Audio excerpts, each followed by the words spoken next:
ਤੁਸੀਂ ਸੁਣ ਰਹੇ ਹੋ ਰੇਡੀਓ ਲੋਹਗੜ੍ਹ। ਮੈਂ ਵਰਪਾਲ ਸਿੰਘ ਅਤੇ ਮੇਰੇ ਨਾਲ ਨੇ ਵੀਰ ਗੁਰਪ੍ਰੀਤ ਸਿੰਘ। ਸਾਡੇ ਦੋਹਾਂ ਵੱਲੋਂ ਵਾਹਿਗੁਰੂ ਜੀ ਕਾ ਖਾਲਸਾ, ਵਾਹਿਗੁਰੂ ਜੀ ਕੀ ਫਤਿਹ।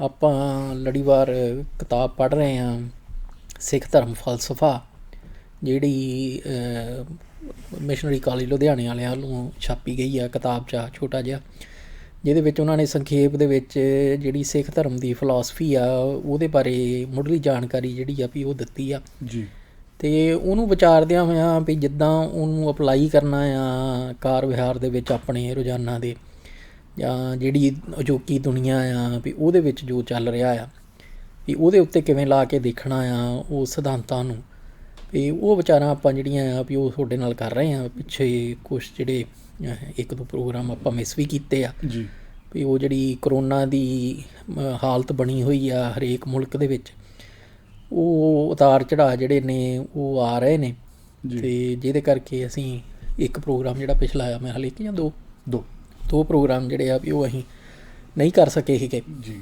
ਅਤੇ ਇਸ ਕਰਕੇ ਅੱਜ ਜਿਹੜਾ ਆ ਵੀ ਉਹ ਆਪਾਂ ਉੱਥੋਂ ਹੀ ਲੜੀ ਜਿਹੜੀ ਆ ਉਹ ਸ਼ੁਰੂ ਕਰਦੇ ਹਾਂ ਵੀ ਜਿੱਥੇ ਅਸੀਂ ਜਿਹੜਾ ਪਿਛਲਾ ਪ੍ਰੋਗਰਾਮ ਸੀਗਾ ਉਹ ਅਸੀਂ ਛੱਡਿਆ ਸੀ ਜੀ। ਅਤੇ ਗੁਰਪ੍ਰੀਤ ਸਿੰਘ ਅਤੇ ਅੱਗੇ ਭਾਈ ਕਿਤਾਬ 'ਚ ਲਿਖਦੇ ਹਨ ਕਿ ਧਰਮ ਦਾ ਉਦੇਸ਼ ਉਸ ਅਨੰਤ ਸ਼ਕਤੀ ਦੇ ਮਾਲਕ ਪਰਮਾਤਮਾ ਨਾਲ ਇੱਕ ਸੁਰ ਹੋਣਾ ਹੈ। ਕੁਝ ਰੀਤਾਂ, ਰਸਮਾਂ ਜਾਂ ਕਰਮ ਕਾਂਡਾਂ ਨੂੰ ਨਿਭਾ ਲੈਣ ਵਾਲਾ ਧਰਮੀ ਨਹੀਂ ਮੰਨਿਆ ਜਾ ਸਕਦਾ, ਸਗੋਂ ਸੱਚਾ ਧਰਮ ਦਾ ਅੰਦਰ ਆਤਮੇ ਇੱਕ ਇਹੋ ਜਿਹਾ ਅਨੁਭਵ ਹੈ ਜਿਸ ਦੁਆਰਾ ਪਰਮਾਤਮਾ ਸਰਬ ਵਿਆਪੀ ਦਿਸਦਾ ਹੈ। ਹਾਂਜੀ ਬਿਲਕੁਲ, ਕਿਉਂਕਿ ਇਹ ਜਿਹੜਾ ਮੁੱਢਲਾ ਸਿਧਾਂਤ ਆ ਵੀ ਇਹਦੇ ਵਿੱਚ ਵੀ ਅਸੀਂ ਕਈ ਵਾਰੀ ਸਮਝਣ ਦੇ ਵਿੱਚ ਟਪਲਾ ਖਾ ਜੀਦਾ ਆ ਵੀ ਜਿਵੇਂ ਜਪਜੀ ਸਾਹਿਬ ਦੇ ਵਿੱਚ ਜਦੋਂ ਪਹਿਲੀ ਪੌੜੀ ਦੇ ਵਿੱਚ ਹੀ ਆਉਂਦਾ ਵੀ ਕਿਵ ਸਚਿਆਰਾ ਹੋਈ ਹੈ ਕਿਵ ਕੂੜੈ ਟੁੱਟੈ ਪਾਲ, ਹੁਕਮ ਰਜਾਈ ਚੱਲਣਾ ਨਾਨਕ ਲਿਖਿਆ ਨਾਲ ਜੀ। ਅਤੇ ਉਹ ਇੱਕ ਤਰ੍ਹਾਂ ਨਾਲ ਕਹਿ ਲਓ ਵੀ ਇਹ ਸਾਰਾ ਕੁਛ ਜਿਹੜਾ ਆ ਵੀ ਇਹ ਉਸੇ ਹੀ ਜਿਹੜਾ ਸਵਾਲ ਆ ਅਤੇ ਉਹਦਾ ਫਿਰ ਗੁਰੂ ਪਾਤਸ਼ਾਹ ਜਿਹੜਾ ਜਵਾਬ ਦਿੰਦੇ ਆ ਇਹ ਉਹਦਾ ਹੀ ਪਸਾਰਾ ਆ ਸਾਰਾ, ਵੀ ਉਹਨੂੰ ਹੀ ਐਕਸਪਲੇਨ ਕੀਤਾ ਗਿਆ। ਬਿਲਕੁਲ ਵੀ ਉਹਦੇ ਵਿੱਚ ਜਿਹੜੀ ਮੁੱਖ ਗੱਲ ਸਾਡੇ ਸਮਝਣੇ ਵਾਲੀ ਆ ਉਹ ਇਹ ਆ ਵੀ ਤੁਸੀਂ ਇਹ ਨਹੀਂ ਕਰ ਸਕਦੇ, ਸਾਡੇ 'ਚੋਂ ਕੋਈ ਵੀ ਇਹ ਨਹੀਂ ਕਰ ਸਕਦਾ ਵੀ ਕਵੇ ਵੀ ਮੈਂ ਜੀ ਵੀ ਤੁਹਾਡੇ ਨਾਲੋਂ ਵੱਡਾ ਸਿੱਖਿਆ ਕਿਉਂਕਿ ਮੈਂ 50% ਫੋਲੋ ਕਰ ਰਿਹਾ ਅਤੇ ਤੁਸੀਂ 45% ਜਾਂ 40% ਕਰ ਰਹੇ ਆ ਜੀ। ਜਾਂ ਕੋਈ ਕਵੇ ਵੀ ਇਹ ਵੀ ਲੈ ਮੈਨੂੰ ਕਹਿੰਦੇ ਆ ਵੀ ਇੱਦਾਂ ਵੀ ਮੈਂ ਇੱਥੇ 90% ਫੋਲੋ ਕਰਨ ਦੇ ਆ, ਉਹ ਦੇਖੋ ਫਲਾਨਾ ਜਿਹੜਾ ਆ ਵੀ ਉਹ ਸਿਰਫ 10% ਫੋਲੋ ਕਰਦਾ ਜੀ। ਗੱਲ ਜਿਹੜੀ ਆ ਵੀ ਉਹ ਇਹ ਆ ਵੀ ਜਦੋਂ ਗੁਰੂ ਪਾਤਸ਼ਾਹ ਨੇ ਕੰਡੀਸ਼ਨ ਜਿਹੜੀ ਆ ਪ੍ਰੀ ਕੰਡੀਸ਼ਨ ਕਹਿ ਲਓ ਜਾਂ ਸ਼ਰਤ ਵੀ ਇਹ ਰੱਖ ਦਿੱਤੀ ਵੀ ਜਾਓ ਤੋਂ ਪ੍ਰੇਮ ਖਿਲਣ ਕਾ ਚਾਓ, ਸਿਰ ਧਰ ਤਲੀ ਗਲੀ ਮੇਰੀ ਆਓ, ਇਹ ਤਾਂ ਮਾਰਗ ਪੈਰ ਧਰੀਜੈ ਸਿਰ ਦੀਜੈ ਕਾਣ ਨਾ ਕੀਜੈ। ਅਤੇ ਉਹਦੇ ਵਿੱਚ ਫਿਰ ਪਰਸੈਂਟੇਜਿਸ ਜਿਹੜੀਆਂ ਆ ਉਹ ਨਹੀਂ ਮੈਟਰ ਕਰਦੀਆਂ, ਤੁਸੀਂ ਜਾਂ 100% ਆ ਅਤੇ ਜਾਂ 0। ਬਿਲਕੁਲ, ਉਹਦੇ ਵਿੱਚ ਤੁਸੀਂ ਇਹ ਨਹੀਂ ਕਰ ਸਕਦੇ ਵੀ ਦੇਖੋ ਜੀ ਵੀ ਮੈਂ ਵੀ ਇਹ ਇੰਨੇ ਸਾਲ ਤੱਕ ਵੀ ਸਿੱਖੀ ਜਿਹੜੀ ਆ ਵੀ ਉਹ ਨਿਭਾਈ ਆ ਅਤੇ ਹੁਣ ਜੇ ਮੈਂ ਆ ਕੇ ਸਿਧਾਂਤ ਦੇ ਉੱਤੇ ਕੰਪਰੋਮਾਈਜ਼ ਕਰ ਲਿਆ ਹਾਲਾਤਾਂ ਤੋਂ ਮਜਬੂਰ ਹੋ ਕੇ ਜੀ ਅਤੇ ਮੈਨੂੰ ਮਾੜਾ ਕਿਉਂ ਕਹਿੰਦੇ ਆ ਜੀ। ਸੋ ਉਹ ਗੁੰਜਾਇਸ਼ ਹੀ ਹੈ ਨਹੀਂ। ਅਤੇ ਉਹਦੇ ਵਿੱਚ ਇੱਕ ਗੱਲ ਇਹ ਵੀ ਹੈਗੀ ਹੈ ਨਾ, ਕਈ ਹੁਣ ਇਹ ਕਹਿੰਦੇ ਕਿ ਅਸੀਂ ਸਿਧਾਂਤ ਨੂੰ ਪਾਲਣ ਵਾਸਤੇ ਜਿਹੜੀ ਹੈ ਸਿਧਾਂਤ ਨੂੰ ਛੱਡ ਦਿੱਤਾ ਹੈ, ਯਾਨੀ ਕਿ ਸਿਧਾਂਤ ਦੀ ਬਲੀ ਦੇ ਦਿੱਤੀ ਹੈ ਤਾਂ ਕਿ ਅਸੀਂ ਸਿਧਾਂਤ ਨੂੰ ਪਾਲ ਸਕੀਏ, ਕਿਤੇ ਨਾ ਕਿਤੇ ਸਿਧਾਂਤ ਨਾਲ ਕੰਪਰੋਮਾਈਜ਼ ਕਰ ਲਿਆ ਹੈ। ਤਾਂ ਨਹੀਂ, ਇਹ ਵੀ ਇੱਕ ਬੜੀ ਹਾਸੋਹੀਣੀ ਦਲੀਲ ਹੈ ਧਰਮ ਦੀ ਦੁਨੀਆ 'ਚ ਦਿੱਤੀ ਜਾਂਦੀ ਹੈ। ਬੇਈਮਾਨੀ ਵਾਲੀ ਆ, ਕਿਉਂਕਿ ਉਹੀ ਗੱਲ ਆ ਜਾਂਦੀ ਵੀ ਸਿੱਖੀ ਦੇ ਵਿੱਚ ਵੀ ਜਿਹੜੀ ਆਪਾਂ ਗੱਲ ਕੀਤੀ ਵੀ ਜਾਂ 100% ਆ ਬਿਲਕੁਲ ਜਾਂ 0 ਆ ਬਿਲਕੁਲ। ਅਤੇ ਗੁਰੂ ਪਾਤਸ਼ਾਹ ਨੇ ਇਹ ਤਾਂ ਕਦੀ ਵੀ ਨਹੀਂ ਐਡਵੋਕੇਟ ਕੀਤਾ ਵੀ ਤੁਸੀਂ ਜਿਹੜਾ ਅਖੀਰੀ ਟੀਚਾ ਆ ਤੁਹਾਡਾ ਜੀ ਉਹਨੂੰ ਤੁਸੀਂ ਮੁੱਖ ਰੱਖਣਾ ਅਤੇ ਤਰੀਕੇ ਜਿਹੜੇ ਮਰਜ਼ੀ ਵਰਤ ਲਓ ਜੀ। ਬਿਲਕੁਲ, ਗੁਰੂ ਪਾਤਸ਼ਾਹ ਨੇ ਸਿੱਧਾ ਕਿਹਾ ਵੀ ਟੀਚਾ ਜੇ ਇੰਪੋਰਟੈਂਟ ਆ, ਕਿਹੜੇ ਰਾਹ ਥਾਣੀ ਤੁਸੀਂ ਉਸ ਟੀਚੇ ਤੱਕ ਪਹੁੰਚਦੇ ਆ ਉਹ ਵੀ ਉਨਾ ਹੀ ਇੰਪੋਰਟੈਂਟ ਆ। ਸਹੀ ਗੱਲ ਹੈ ਜੀ। ਜੇ ਤੁਸੀਂ ਮਾੜਾ ਟੀਚਾ ਵਰਤ ਕੇ ਆਪਣਾ ਮਾੜੇ ਰਾਹ ਵਰਤ ਕੇ ਅਤੇ ਚੰਗੇ ਟੀਚੇ 'ਤੇ ਪਹੁੰਚਣੇ ਦੀ ਕੋਸ਼ਿਸ਼ ਕਰੋਗੇ ਅਤੇ ਫਿਰ ਉਹ ਸਿੱਖੀ ਦਾ ਨਹੀਂ ਹੈਗਾ, ਫਿਰ ਉਹ ਹੋਰ ਹੀ ਕੁਛ ਆ ਤੁਸੀਂ ਕਰਦੇ ਪਏ ਆ। ਬਿਲਕੁਲ, ਸਿੱਖੀ ਦਾ ਰਾਹ ਇਹ ਨੀਗਾ। ਬਿਲਕੁਲ, ਅਤੇ ਉਹ ਚੀਜ਼ਾਂ ਜਿਹੜੀਆਂ ਬਿਲਕੁਲ ਸਾਨੂੰ ਧਿਆਨ 'ਚ ਰੱਖਣੇ ਦੀ ਲੋੜ ਆ। ਹਾਂਜੀ, ਨਹੀਂ ਗੱਲ ਬਿਲਕੁਲ ਠੀਕ ਹੈ ਭਾਈ। ਨਾਲੇ ਇਹਦੇ ਨਾਲ ਇਹ ਵੀ ਹੈ ਨਾ ਕਿ ਜਿਹੜਾ ਹੁਣ ਇਹਨੂੰ ਥੋੜਾ ਬਰੀਕੀ ਜੇ ਆਪਾਂ ਇਹਨੂੰ ਵਿਚਾਰ ਲਈਏ, ਜਿਹੜਾ ਤੋਰੀ ਮਾੜੇ ਰਾਹ ਤੇ ਗਿਆ ਆ ਬਿਲਕੁਲ ਉਹਦਾ ਟੀਚਾ ਚੰਗਾ ਕਿੱਦਾਂ ਹੋ ਚੰਗਾ ਸਕਦਾ, ਕਿੱਦਾਂ ਹੋਊਗਾ, ਬਿਲਕੁਲ ਉਹਦੇ ਪਿੱਛੇ ਵੀ ਉਹਦਾ ਆਪਣਾ ਕੋਈ ਨਾ ਕੋਈ ਸਵਾਰਥ ਸਵਾਰਥ ਹੋਣਾ ਆ। ਹੈ, ਜਾਂ ਉਹਦਾ ਕੋਈ ਆਪਣਾ ਹਿਡਨ ਏਜੰਡਾ ਹੋਣਾ ਹੈ ਜਿਹਨੂੰ ਉਹ ਸਿਧਾਂਤ ਦੀ ਆੜ ਦੇ ਵਿੱਚ ਪੂਰਾ ਕਰ ਰਿਹਾ ਹੈ। ਬਿਲਕੁਲ ਬਿਲਕੁਲ ਹੈਨਾ ਜੀ। ਹੁਣ ਇੱਥੇ ਵੀ ਤੇ ਦੇਖ ਕੇ ਕਈ ਤੁਰੇ ਫਿਰਦੇ ਜੀ ਅਸੀਂ ਤੇ ਗੁਰਦੁਆਰਾ ਪਾਲਣਾ ਹੈ, ਚਾਹੇ ਮੁੰਡਿਆਂ ਨੂੰ $7-7 ਘੰਟੇ ਤੇ ਕਿਉਂ ਨਾ ਦੇਣਾ ਪਵੇ, ਉਹਨਾਂ ਨੂੰ $7-7 ਘੰਟੇ ਦੇ ਕੇ ਉਹਨਾਂ ਦੇ ਜਿਹੜਾ ਬਣਦਾ ਮਿਹਨਤਾਨਾ ਆ ਉਹ ਖਾ ਕੇ ਕਹਿੰਦੇ ਜੀ ਅਸੀਂ ਤੇ ਗੁਰਦੁਆਰੇ ਦੀ ਕਿਸ਼ਤ ਤਾਰਨੀ ਹੈਗੀ ਹੈ। ਇਦਾਂ ਦੇ ਤਾਂ ਲੋਕ ਇੱਥੇ ਬੈਠੇ ਨੇ ਤੇ ਕਹਿੰਦੇ ਸਿਧਾਂਤ ਪਾਲਣਾ ਹੈ ਅਸੀਂ, ਫਿਰ ਕਲੇਮ ਕਰਦੇ ਨੇ ਕਿ ਇਹੋ ਜੀ ਸਟੇਜ ਤੁਸੀਂ ਪੂਰੇ ਵਰਲਡ ਦੇ ਵਿੱਚ ਲੱਭ ਕੇ ਦਿਖਾ ਦਿਓ। ਸਹੀ ਗੱਲ ਇਦਾਂ ਦੀ ਹੋਣੀ ਹੀ ਨਹੀਂ ਜਿੱਦਾਂ ਦਾ ਹੈਨਾ ਜੀ। ਤੁਸੀਂ ਲੋਕਾਂ ਦੇ ਹੱਕ ਖਾ ਕੇ, ਲੋਕਾਂ ਦੇ ਮੂੰਹ ਚੋਂ ਤੁਸੀਂ ਉਹਨਾਂ ਦੇ ਹੱਕ ਖੋਹ ਕੇ ਤੁਸੀਂ ਆਪਣੇ ਸਿਧਾਂਤ ਪਾਲਣ ਦੇ ਆ, ਲਾਹਣਤ ਆ ਤੁਹਾਡੇ ਉੱਤੇ ਤੇ ਤੁਹਾਡੇ ਸਿਧਾਂਤ ਤੇ। ਬਿਲਕੁਲ ਬਿਲਕੁਲ। ਔਰ ਇਹੋ ਜਿਹੇ ਬੰਦੇ ਜਿਹੜੇ ਆ ਵੀ ਇਹਨਾਂ ਨੂੰ ਹੀ ਬਨਾਰਸ ਕੇ ਠਾਕਿਆ ਨਾ, ਬਿਲਕੁਲ ਜੀ। ਗਲਾਂ ਦੇ ਵਿੱਚ ਜਿਹੜੀਆਂ ਜਪਮਾਲੀਆਂ ਪਾਈਆਂ ਹੋਈਆਂ ਜੀ ਤੇ ਦਿਖਾਉਣ ਨੂੰ ਧਰਮੀ ਬੰਦੇ ਨੇ ਜੀ, ਪਰ ਜਿਹੜੀਆਂ ਕਰਤੂਤਾਂ ਨੇ ਜੀ ਉਹ ਕਹਿ ਲਓ ਪਈ ਠੱਗਾਂ ਵਾਲੀਆਂ ਤੇ ਬਦਮਾਸ਼ਾਂ ਵਾਲੀਆਂ। ਬਿਲਕੁਲ। ਤੇ ਉਹ ਚੀਜ਼ਾਂ ਜਿਹੜੀਆਂ ਵੀ ਉਹ ਸਾਰੀਆਂ ਜਿਹੜੀਆਂ ਵੀ ਸਾਨੂੰ ਕਹਿ ਲਓ ਵੀ ਗੁਰੂ ਪਾਤਸ਼ਾਹ ਨੇ ਉਹ ਵਿਜ਼ਡਮ ਵੀ ਉਹ ਮੱਤ ਦਿੱਤੀ ਸੀਗੀ ਵੀ ਜਿਹਦੇ ਨਾਲ ਅਸੀਂ ਵੀ ਚੰਗੇ ਤੇ ਮਾੜੇ ਦਾ ਫਰਕ ਜਿਹੜਾ ਉਹ ਪਛਾਣਨਾ ਹੈ। ਬਿਲਕੁਲ। ਤੇ ਜਿਹੜਾ ਕਹਿ ਲਓ ਵੀ ਹਰੇਕ ਕੋਈ ਵੀ ਸਿਚੁਏਸ਼ਨ ਹੋਵੇ ਨਾ ਹੂੰ, ਉਹਦੇ ਵਿੱਚ ਤੁਹਾਡੇ ਕੋਲੇ 2 ਚੋਇਸਿਸ ਹੁੰਦੀਆਂ ਜੀ, ਤੇ ਵੀ ਜਿਹਦੇ ਵਿੱਚ ਇੱਕ ਚੰਗੀ ਹੁੰਦੀ ਹੈ, ਇੱਕ ਮਾੜੀ ਹੁੰਦੀ ਹੈ। ਬਿਲਕੁਲ। ਤੇ ਉਹ ਜਿਹੜਾ ਆ ਵੀ ਤੁਹਾਨੂੰ ਮੱਤ ਜਿਹੜੀ ਗੁਰੂ ਦੀ ਆ ਉਹ ਇਹ ਚੀਜ਼ ਦੀ ਪਛਾਣ ਸਿਖਾਉਂਦੀ ਆ ਵੀ ਇਹਦੇ ਵਿੱਚ ਹੁਣ ਚੰਗੀ ਕੀ ਆ ਤੇ ਮਾੜੀ ਕੀ ਹੈ। ਤੇ ਫਿਰ ਉਹ ਹਿੰਮਤ ਦਿੰਦੀ ਆ ਗੁਰੂ ਦੀ ਮੱਤ ਵੀ ਹੁਣ ਚੰਗੀ ਜਿਹੜੀ ਆ ਵੀ ਉਹ ਚੁਣਨੀ ਕਿੱਦਾਂ। ਬਿਲਕੁਲ। ਵੀ ਜੇ ਮਾੜੀ ਜਿਹੜੀ ਆ ਉਹ ਜਿੰਨੀ ਮਰਜ਼ੀ ਅਟਰੈਕਟਿਵ ਹੋਵੇ, ਜਿੰਨੀ ਮਰਜ਼ੀ ਉਹ ਲੁਭਾਵਣੀ ਹੋਵੇ, ਪਰ ਉਹਨੂੰ ਛੱਡ ਕੇ ਜੀ ਤੇ ਤੁਸੀਂ ਚੰਗੀ ਜਿਹੜੀ ਆ ਚੋਣ ਉਹ ਕਰਨੀ। ਬਿਲਕੁਲ। ਉਹਦੇ ਲਈ ਫਿਰ ਹਿੰਮਤ ਵੀ ਚਾਹੀਦੀ ਹੁੰਦੀ ਆ। ਉਹਦੇ ਵਿੱਚ ਫਿਰ ਜਿਹੜਾ ਕਾਮ, ਕ੍ਰੋਧ, ਲੋਭ, ਮੋਹ, ਹੰਕਾਰ ਦੇ ਉੱਤੇ ਤੁਹਾਡਾ ਜਿਹੜਾ ਕੰਟਰੋਲ ਆ ਜੀ ਵੀ ਉਹ ਵੀ ਜਿਹੜਾ ਆ ਵੀ ਉਹ ਜ਼ਰੂਰੀ ਹੁੰਦਾ। ਬਿਲਕੁਲ। ਵੀ ਉਹ ਸਾਰੀਆਂ ਚੀਜ਼ਾਂ ਜਿਹੜੀਆਂ ਅਲਟੀਮੇਟਲੀ ਮਤਲਬ ਮਿਲ ਕੇ ਤੇ ਉਹ ਤੁਹਾਡੇ ਲਈ ਵੀ ਉਹ ਇੱਕ ਕਹਿ ਲਓ ਵੀ ਤੁਹਾਡੀ ਪਰਸਨੈਲਿਟੀ ਸੋਚ ਘੜਦੀਆਂ। ਬਿਲਕੁਲ। ਤਦੀ ਤਾਂ ਇਨਸਿਸਟ ਕੀਤਾ ਜਾਂਦਾ ਕਿ ਬਾਰ-ਬਾਰ ਤੁਸੀਂ ਗੁਰਬਾਣੀ ਪੜੋ, ਵਿਚਾਰੋ, ਵਿਚਾਰੋ। ਹੁਣ ਜਿਹੜੇ ਸ਼ੈਤਾਨ ਲੋਕ ਨੇ, ਜਿਹੜੇ ਆਪਣੇ ਹਿਡਨ ਏਜੰਡੇ ਲੈ ਕੇ ਬੈਠੇ ਨੇ, ਤਦੀ ਤਾਂ ਗੁਰਬਾਣੀ ਤੋਂ ਦੂਰ ਕਰ ਰਹੇ ਭਾਜੀ ਕਿ ਉਹ ਸੋਚ ਨਾ ਘੜੀ ਜਾਵੇ। ਜਿਹੜੀ ਸੋਚ ਘੜ ਕੇ ਤੁਹਾਨੂੰ ਇਹ ਪਤਾ ਲੱਗਣਾ ਹੈ ਕਿ ਸਹੀ ਕੀ ਹੈ ਤੇ ਗਲਤ ਕੀ ਹੈਗਾ ਹੈ। ਤੇ ਫਿਰ ਜਦੋਂ ਤੁਹਾਨੂੰ ਪਤਾ ਹੀ ਲੱਗਣਾ, ਫਿਰ ਤੁਸੀਂ ਕਿਸੇ ਤੇ ਡਿਪੈਂਡ ਹੋਣਾ ਆ, ਫਿਰ ਤੁਹਾਨੂੰ ਕਿਸੇ ਨੇ ਗਾਈਡ ਕਰਨਾ ਆ। ਫਿਰ ਉਹ ਤੁਹਾਨੂੰ ਕੀ ਪਤਾ ਕਿ ਗਾਈਡ ਜਿਹੜਾ ਕਰ ਰਿਹਾ ਠੀਕ ਕਰ ਰਿਹਾ ਕਿ ਨਹੀਂ ਕਰ ਰਿਹਾ। ਉਹਦੇ ਵਾਸਤੇ ਵੀ ਤਾਂ ਗਿਆਨ ਹੋਣਾ ਚਾਹੀਦਾ ਆ। ਤੇ ਇਸ ਕਰਕੇ ਜਿਹੜੇ ਬੇਈਮਾਨਾਂ ਦਾ ਟੋਲਾ ਇੱਥੇ ਇਕੱਠਾ ਹੋਇਆ ਫਿਰਦਾ ਨਾ ਕਿ ਭਾਈ ਅਸੀਂ ਇਹ ਕਰਦੇ ਹਾਂ, ਅਸੀਂ ਸਿਧਾਂਤ ਪਾਲ ਰਹੇ ਹਾਂ, ਅਸੀਂ ਇਹ ਕਰ ਰਹੇ ਹਾਂ, ਕਰ ਸਾਰਾ ਕੁਝ ਧਰਮ ਦੇ ਨਾਂ ਤੇ ਹੀ ਰਹੇ ਆ। ਫਿਰ ਐਂਡ ਦੇ ਵਿੱਚ ਭੰਡਿਆ, ਫਿਰ ਤਦੀ ਧਰਮ ਨੂੰ ਭੰਡਿਆ ਜਾਂਦਾ ਹੈ ਨਾ, ਇਹੋ ਜਿਹੇ ਅਨਸਰਾਂ ਕਰਕੇ। ਫਿਰ ਧਰਮ ਦੇ ਉੱਤੇ ਹਜ਼ਾਰਾਂ ਤਰ੍ਹਾਂ ਦੀਆਂ ਤੋਹਮਤਾਂ ਲੱਗਦੀਆਂ ਕਿ ਦੇਖੋ ਜੀ ਧਾਰਮਿਕ ਬੰਦਾ ਕੀ ਕਰਦਾ ਫਿਰਦਾ ਹੈ। ਬਿਲਕੁਲ ਹੈ ਨਾ ਜੀ। ਹੁਣ ਜਿਨ੍ਹਾਂ ਮੁੰਡਿਆਂ ਦੇ ਪੈਸੇ ਖਾਦੇ ਹੋਣੇ ਆ ਇਸ ਧਾਰਮਿਕ ਬੰਦੇ ਨੇ, $7-7 ਘੰਟੇ ਦੇ ਦਿੱਤੇ ਹੋਣੇ ਆ, ਅੱਗੇ ਪਤਾ ਨਹੀਂ 25 ਲਿੱਤੇ ਕਿ 26 ਲਿੱਤੇ ਆ, ਉਹਨਾਂ ਦੀ ਨਜ਼ਰਾਂ ਦੇ ਵਿੱਚ ਜਿਹੜਾ ਧਾਰਮਿਕ ਹੋਣਾ ਹੋਊਗਾ ਉਹ ਕੀ ਹੋਊਗਾ? ਉਹ ਤਾਂ ਗਾਲਾਂ ਹੀ ਕੱਢਣਗੇ ਜਿਹਨੇ ਗਾਤਰਾ ਪਾਇਆ ਆ, ਜਿਹਨੇ ਧਰਮ ਜਿਹੜਾ ਗੁਰਦੁਆਰੇ ਦਾ ਪ੍ਰਧਾਨ, ਆਪਣੇ ਗੁਰਦੁਆਰੇ ਦਾ ਪ੍ਰਧਾਨ, ਹਾਂਜੀ, ਉਹ ਇਦਾਂ ਦੇ ਹੁੰਦੇ। ਤੇ ਉਹ ਪੈਸੇ ਨਾਲ ਇਹ ਵੀ ਨਹੀਂ ਕਿ ਸਿਧਾਂਤ ਪਾਲੇ ਜਾ ਰਹੇ, ਆਪਣੀ ਐਸ਼ੀ ਕੀਤੀ ਜਾ ਰਹੀ ਹੈ। ਠੀਕ ਹੈ ਜੀ। ਤੇ ਉਹ ਚੀਜ਼ਾਂ ਨੂੰ ਸਾਨੂੰ ਭਾਜੀ ਬਿਲਕੁਲ ਤੇ ਅਲੱਗ-ਅਲੱਗ ਕਰਕੇ ਵੀ ਦੇਖਣਾ ਚਾਹੀਦਾ ਹੈ ਕਿ ਜਿਹੜੇ ਧਾਰਮਿਕ ਬੰਦੇ ਆਪਣੇ ਆਪ ਨੂੰ ਕਲੇਮ ਕਰ ਰਹੇ ਉਹ ਧਾਰਮਿਕ ਨਹੀਂ ਹੈਗੇ, ਜੋ ਇਹ ਸਾਰਾ ਕੁਝ ਕਰ ਰਹੇ ਨੇ, ਬਾਣਾ ਜਿਹੜਾ ਮਰਜ਼ੀ ਪਾਇਆ ਹੋਵੇ। ਬਿਲਕੁਲ।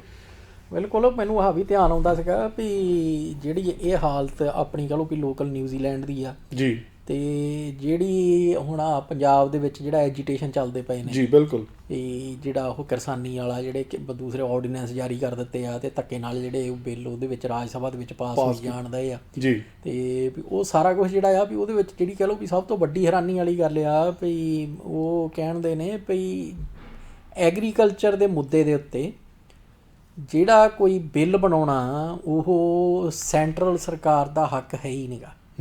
ਕਿਉਂਕਿ ਉਹ ਜਿਹੜੀ ਆਪਾਂ ਨੂੰ ਪੜ੍ਹਾਉਂਦੇ ਹੁੰਦੇ ਨੇ ਸਕੂਲਾਂ ਦੇ ਵਿੱਚ ਵੀ ਇੱਕ ਸਟੇਟ ਲਿਸਟ ਆ ਜੀ, ਇੱਕ ਸੈਂਟਰ ਦੀ ਫੈਡਰਲ ਲਿਸਟ ਆ ਜੀ, ਇੱਕ ਕਨਕਰੈਂਟ ਲਿਸਟ ਆ ਜੀ। ਵੀ ਫੈਡਰਲ ਦੇ ਉੱਤੇ ਸਿਰਫ ਸੈਂਟਰ ਬਣਾ ਸਕਦੀ ਆ ਕਾਨੂੰਨ, ਸਟੇਟ ਵਾਲੀ ਲਿਸਟ ਜਿਹੜੀ ਉਹਦੇ ਉੱਤੇ ਸਿਰਫ ਸਟੇਟਾਂ ਬਣਾ ਸਕਦੀਆਂ ਜੀ, ਤੇ ਜਿਹੜੀ ਕਨਕਰੈਂਟ ਆ ਉਹਦੇ ਉੱਤੇ ਦੋਵੇਂ ਬਣਾ ਸਕਦੇ ਆ। ਪਰ ਜਿਹੜਾ ਐਗਰੀਕਲਚਰ ਆ ਉਹ ਕਿ ਭਈ ਖਾਸ ਤੌਰ ਦੇ ਉੱਤੇ ਲਿਖਿਆ ਗਿਆ ਆ ਭਈ ਇਹਦੇ ਉੱਤੇ ਫੈਡਰਲ ਜਿਹੜੀ ਆ ਕਾਨੂੰਨ ਨਹੀਂ ਬਣ ਸਕਦੇ। ਉਹ ਫੇਰ ਵੀ ਅਗਲੇ ਧੱਕੇ ਨਾਲ ਬਣਾਈ ਜਾਂਦੇ। ਧੱਕੇ ਨਾਲ ਐਤਕੀ ਤਾਂ ਕਹਿੰਦੇ ਉਹ ਓਪੋਜੀਸ਼ਨ ਦਾ ਓਪੀਨੀਅਨ ਨਹੀਂ ਲਿਆ, ਓਪੀਨੀਅਨ ਨਹੀਂ ਲਿਆ, ਕਿਸੇ ਦਾ ਵੀ ਨਹੀਂ ਲਿਆ। ਉਹ ਫਿਰ ਉਹ ਕਹਿੰਦੇ ਵੀ ਇਹ ਵੀ ਕਾਨੂੰਨ ਜਿਹੜਾ ਨਾ ਜੀ, ਵੀ ਜਦੋਂ ਕੋਈ ਵੀ ਕਾਨੂੰਨ ਬਣਾਇਆ ਜਾਂਦਾ ਹਾਂਜੀ, ਉਹਦੇ ਵਿੱਚ ਬਕਾਇਦਾ ਸ਼ੁਰੂ ਦੇ ਵਿੱਚ ਲਿਖਿਆ ਜਾਂਦਾ ਵੀ ਸੰਵਿਧਾਨ ਦੀ ਕਿਹੜੀ ਮੱਦ ਦੇ ਥੱਲੇ ਬਣ ਵੀ ਰਿਹਾ, ਇਹ ਜਿਹੜਾ ਕਾਨੂੰਨ ਆ ਵੀ ਇਹ ਬਣਾਇਆ ਜਾ ਰਿਹਾ। ਬਿਲਕੁਲ ਜਿਹੜਾ ਹੁਣ ਬਣਾ ਰਹੇ ਉਹਦੇ ਵਿੱਚ ਹੈ ਹੀ ਨਹੀਂ, ਕੁਝ ਵੀ ਨਹੀਂ ਹੈ, ਯਾਨੀ ਕਿ ਸਰੇਆਮ ਧੱਕਾ ਆ, ਧੱਕਾ ਟੋਟਲੀ ਕਰ ਰਹੇ ਆ ਅਗਲੇ। ਧੱਕਾ ਕਰ ਰਹੇ ਉਹ ਕਹਿੰਦੇ ਕਰ ਲਓ ਤੁਸੀਂ ਜੋ ਕਰਨਾ। ਜੀ। ਹੁਣ ਸੁਪਰੀਮ ਕੋਰਟ ਜਾਓਗੇ, ਸੁਪਰੀਮ ਕੋਰਟ 'ਚ ਉਹਨਾਂ ਦੇ ਜੱਜ ਬਿਠਾਏ ਹੋਏ ਆ ਉਹਨਾਂ ਨੇ ਅਗਲਿਆਂ ਨੇ, ਉਹਨਾਂ ਨੇ ਪੂਰੀ ਪਲਾਂਟਿੰਗ ਕੀਤੀ। ਆਹੋ ਉਹ ਸਾਰਾ ਇੱਕ ਜਿਹੜੇ ਹੈਗੇ ਆ ਟੀਵੀ ਚੈਨਲ ਕਿਤੇ ਵੀ ਕੋਈ ਡਿਸਕਸ਼ਨ ਨਹੀਂ ਜੀ। ਪਰ ਜਿਹੜੀ ਇੱਕ ਤਰ੍ਹਾਂ ਕਹਿ ਲਓ ਵੀ ਆਪਾਂ ਹੁਣ ਧਰਮ ਦੀ ਗੱਲ ਕਰਦੇ ਪਏ ਸੀ ਤੇ ਸਿੱਖ ਧਰਮ ਦੀ, ਤੇ ਉਹਦੇ ਵਿੱਚ ਨਾ ਮੈਂ ਇੱਕ ਜਿਹੜੀ ਚੀਜ਼ ਨੋਟ ਕੀਤੀ ਵੀ ਜਿਹਦਾ ਮੈਨੂੰ ਥੋੜੀ ਜਿਹੀ ਚਿੰਤਾ ਵੀ ਹੋਈ ਜੀ, ਵੀ ਅੱਗੇ ਕਈ ਵਾਰੀ ਦੇਖੀਆਂ ਫੋਟੋ ਪਰ ਐਤਕੀ ਜਿਹੜੀਆਂ ਆ ਵੀ ਉਹ ਚਿੰਤਾ ਦਾ ਕਾਰਨ ਬਣੀਆਂ ਉਹ ਫੋਟੋਆਂ ਵੀ ਜਿਹਦੇ ਵਿੱਚ ਆਪਾਂ ਦੇਖਿਆ ਵੀ ਜਿਹੜੇ ਜ਼ਿਮੀਂਦਾਰ ਨੇ ਜੀ, ਵੀ ਉੱਥੇ ਧਰਨਿਆਂ ਤੇ ਬੈਠੇ ਹੋਏ ਜਾਂ ਉੱਦਾਂ ਗੱਲ ਕਰ ਰਹੇ ਨੇ, ਵੀ ਉਹਨਾਂ ਨੇ ਹਰੀਆਂ ਪੱਗਾਂ ਬੰਨੀਆਂ ਹੋਈਆਂ ਤੇ ਹਰੇ ਜਿਹੜੇ ਆ ਵੀ ਗਲਾਂ ਦੇ ਵਿੱਚ ਪਰਨੇ ਪਾਏ ਹੋਏ ਆ, ਹਰੀਆਂ ਜਾਂ ਲਾਲ ਵੀ ਚੱਲ ਰਿਹਾ, ਲਾਲ ਉਹ ਝੰਡੇ ਜਿਹੇ ਲੈ ਕੇ ਘੁੰਮ ਰਹੇ ਆ। ਉਹ ਨਹੀਂ ਮੈਂ ਦੇਖੀਆਂ, ਮੈਂ ਹਰੀਆਂ ਦੇਖੀਆਂ ਵੀ ਮੈਂ ਹੋ ਸਕਦਾ ਵੀ ਇਹ ਨਾ ਜਿਹੜੀਆਂ ਦੂਸਰੀਆਂ ਕਿਸਾਨ ਯੂਨੀਅਨਾਂ ਨੇ ਵੀ ਉਹਨਾਂ ਨੇ ਆਪਣਾ ਰੰਗ ਜਿਹੜਾ ਵੀ ਉਹ ਮੈਨੂੰ ਪਤਾ ਜਿਹੜਾ ਭੈਰੋ ਸਿੰਘ ਹੁੰਦਾ ਹੈਗਾ, ਦੂਸਰਾ ਨਹੀਂ ਕਿਹੜਾ ਸੀ ਟਕੈਤ ਜੀ, ਮੈਨੂੰ ਨਾਂ ਭੁੱਲ ਗਿਆ ਉਹਦਾ ਕੀ, ਤੇ ਉਹਨੇ ਆਖੇ ਵੀ ਆ ਜਿਹੜਾ ਹਰਾ ਆ ਵੀ ਇਦਾਂ ਦਿੱਤਾ ਸੀ। ਹੁਣ ਉਹਦੇ ਨਾਲ ਜਦੋਂ ਤੁਸੀਂ ਇਹ ਜੋੜਦੇ ਆ ਵੀ ਜਦੋਂ ਆਮ ਆਦਮੀ ਪਾਰਟੀ ਵਾਲਿਆਂ ਨੇ ਆ ਡਰਾਮਾ ਜਿਹਾ ਕੀਤਾ ਸੀ ਝਾੜੂ ਵਾਲਾ, ਤੇ ਉਹ ਜਦੋਂ ਆਪਣੇ ਜਿਹੜੇ ਸੀਗੇ ਮੂਰਖੀ ਕਵਾਂਗੇ ਉਹਨਾਂ ਨੂੰ ਵੀ ਪੱਗਾਂ ਦੇ ਉੱਤੇ ਤੇ ਉਹ ਪੱਟੀਆਂ ਆਮ ਆਦਮੀ ਵਾਲੀਆਂ ਬੰਨ੍ਹ ਕੇ ਤੇ ਤੁਰ ਪਏ ਹੈਗੇ, ਈਵਨ ਉਹ ਆਪਣਾ ਫੂਲਕਾ ਜੀ ਵੀ ਤੇ ਨਾਲ ਝਾੜੂ ਫੜ ਕੇ ਤੇ ਤੁਰੇ ਫਿਰਦੇ ਹੈਗੇ। ਭਈ ਉਹ ਸਾਰਾ ਕੁਝ ਜਿਹੜਾ ਹੈ ਨਾ ਉਹ ਇਸ ਗੱਲ ਵੱਲ ਨੂੰ ਇਸ਼ਾਰਾ ਕਰਦਾ ਭਈ ਸਾਡੀ ਜਿਹੜੀ ਮੁੱਢਲੀ ਵਫਾਦਾਰੀ ਸੀ ਨਾ ਸਿੱਖੀ ਦੇ ਨਾਲ ਤੇ ਗੁਰੂ ਦੇ ਨਾਲ ਜੀ, ਉਹ ਹੁਣ ਬਹੁਤ ਪਿੱਛੇ ਕਿਤੇ ਆਪਾਂ ਰੱਖ ਦਿੱਤੀ ਆ। ਭਈ ਉਹ ਪਾਰਟੀਆਂ ਯੂਨੀਅਨਾਂ ਤੇ ਹੋਰ ਜੋ ਕੁਝ ਵੀ ਆਲੇ ਦੁਆਲੇ ਜਿਹੜੀਆਂ ਹੈਗੀਆਂ ਨੇ ਸਾਡੇ ਧੜੇ ਜਿਹੜੇ ਨੇ ਭਈ ਜਿਹਨਾਂ ਨਾਲ ਅਸੀਂ ਆਇਡੈਂਟੀਫਾਈ ਕਰ ਰਹੇ ਹਾਂ ਆਪਣੇ ਆਪ ਨੂੰ, ਉਹ ਧੜੇਬਾਜ਼ੀ ਜਿਹੜੀ ਆ ਵੀ ਉਹ ਸਭ ਤੋਂ ਉੱਪਰ ਆ ਗਈ ਆ। ਤੇ ਉਹਦੇ ਵਿੱਚ ਅਸੀਂ ਇਹ ਵੀ ਨਹੀਂ ਵੇਖਦੇ ਪਏ ਵੀ ਸਾਡੀ ਜਿਹੜੀ ਮੇਨ ਤਾਕਤ ਦਾ ਸੋਮਾ ਆ ਉਹ ਗੁਰੂ ਤੇ ਵਾਹਿਗੁਰੂ ਆ। ਬਿਲਕੁਲ ਜੀ। ਤੇ ਉਹਦੇ ਨਾਲ ਜੇ ਅਸੀਂ ਵਫਾਦਾਰੀ ਆਪਣੀ ਜਿਹੜੀ ਆ ਵੀ ਉਹ ਪਿੱਛੇ ਸੁੱਟ ਦਿੱਤੀ ਆ, ਫਿਰ ਅਸੀਂ ਆਪਣੇ ਆਪ ਨੂੰ ਕਮਜ਼ੋਰ ਕੀਤਾ ਹੋਇਆ। ਬਿਲਕੁਲ ਕਮਜ਼ੋਰ ਕੀਤਾ। ਤੇ ਜੇ ਅਸੀਂ ਇਹ ਰੀਅਲਾਈਜ਼ ਵੀ ਨਹੀਂ ਕਰ ਰਹੇ ਵੀ ਅਸੀਂ ਆਪਣੇ ਆਪ ਨੂੰ ਇਸ ਪੱਧਰ ਤੱਕ ਕਮਜ਼ੋਰ ਕਰਕੇ ਬੈਠੇ ਹੋਏ ਹਾਂ, ਤੇ ਫਿਰ ਉਹ ਅੱਗੇ ਜਿਹੜੀ ਆਸ ਆ ਵੀ ਭਾਈ ਵੀ ਫਿਰ ਜਿਹੜੀ ਕਮਜ਼ੋਰੀ ਆ ਦੂਰ ਕਿੱਦਾਂ ਕਰਨੀ ਆ, ਤੇ ਉਹ ਵੀ ਉਹ ਬੜੀ ਮਤਲਬ ਵੀ ਇੱਕ ਤਰ੍ਹਾਂ ਨਾਲ ਪਿੱਛੇ ਜੇ ਕਿਤੇ ਪਈ ਆ। ਬਿਲਕੁਲ। ਤੇ ਉਹ ਸਾਰਾ ਕੁਝ ਜਿਹੜਾ ਆ ਵੀ ਉਹ ਬਹੁਤ ਚਿੰਤਾ ਦਾ ਕਾਰਨ ਬਣ ਰਿਹਾ ਵੀ ਜਿਹੜਾ ਮਰਜ਼ੀ ਆ ਕੇ ਜੋ ਮਰਜ਼ੀ ਨਵਾਂ ਜਿਹੜਾ ਆ ਵੀ ਉਹ ਸਾਨੂੰ ਕਹਿੰਦਾ ਆ ਜੀ, ਅਸੀਂ ਉੱਦਾਂ ਹੀ ਆਖੇ ਵੀ ਮੂੰਹ ਚੱਕ ਕੇ ਤੇ ਜਿਹੜਾ ਗੁਰੂ ਦਾ ਦਿੱਤਾ ਹੋਇਆ ਆ ਵੀ ਉਹਨੂੰ ਪਿੱਛੇ ਕਰ ਦਿੰਦੇ ਆ।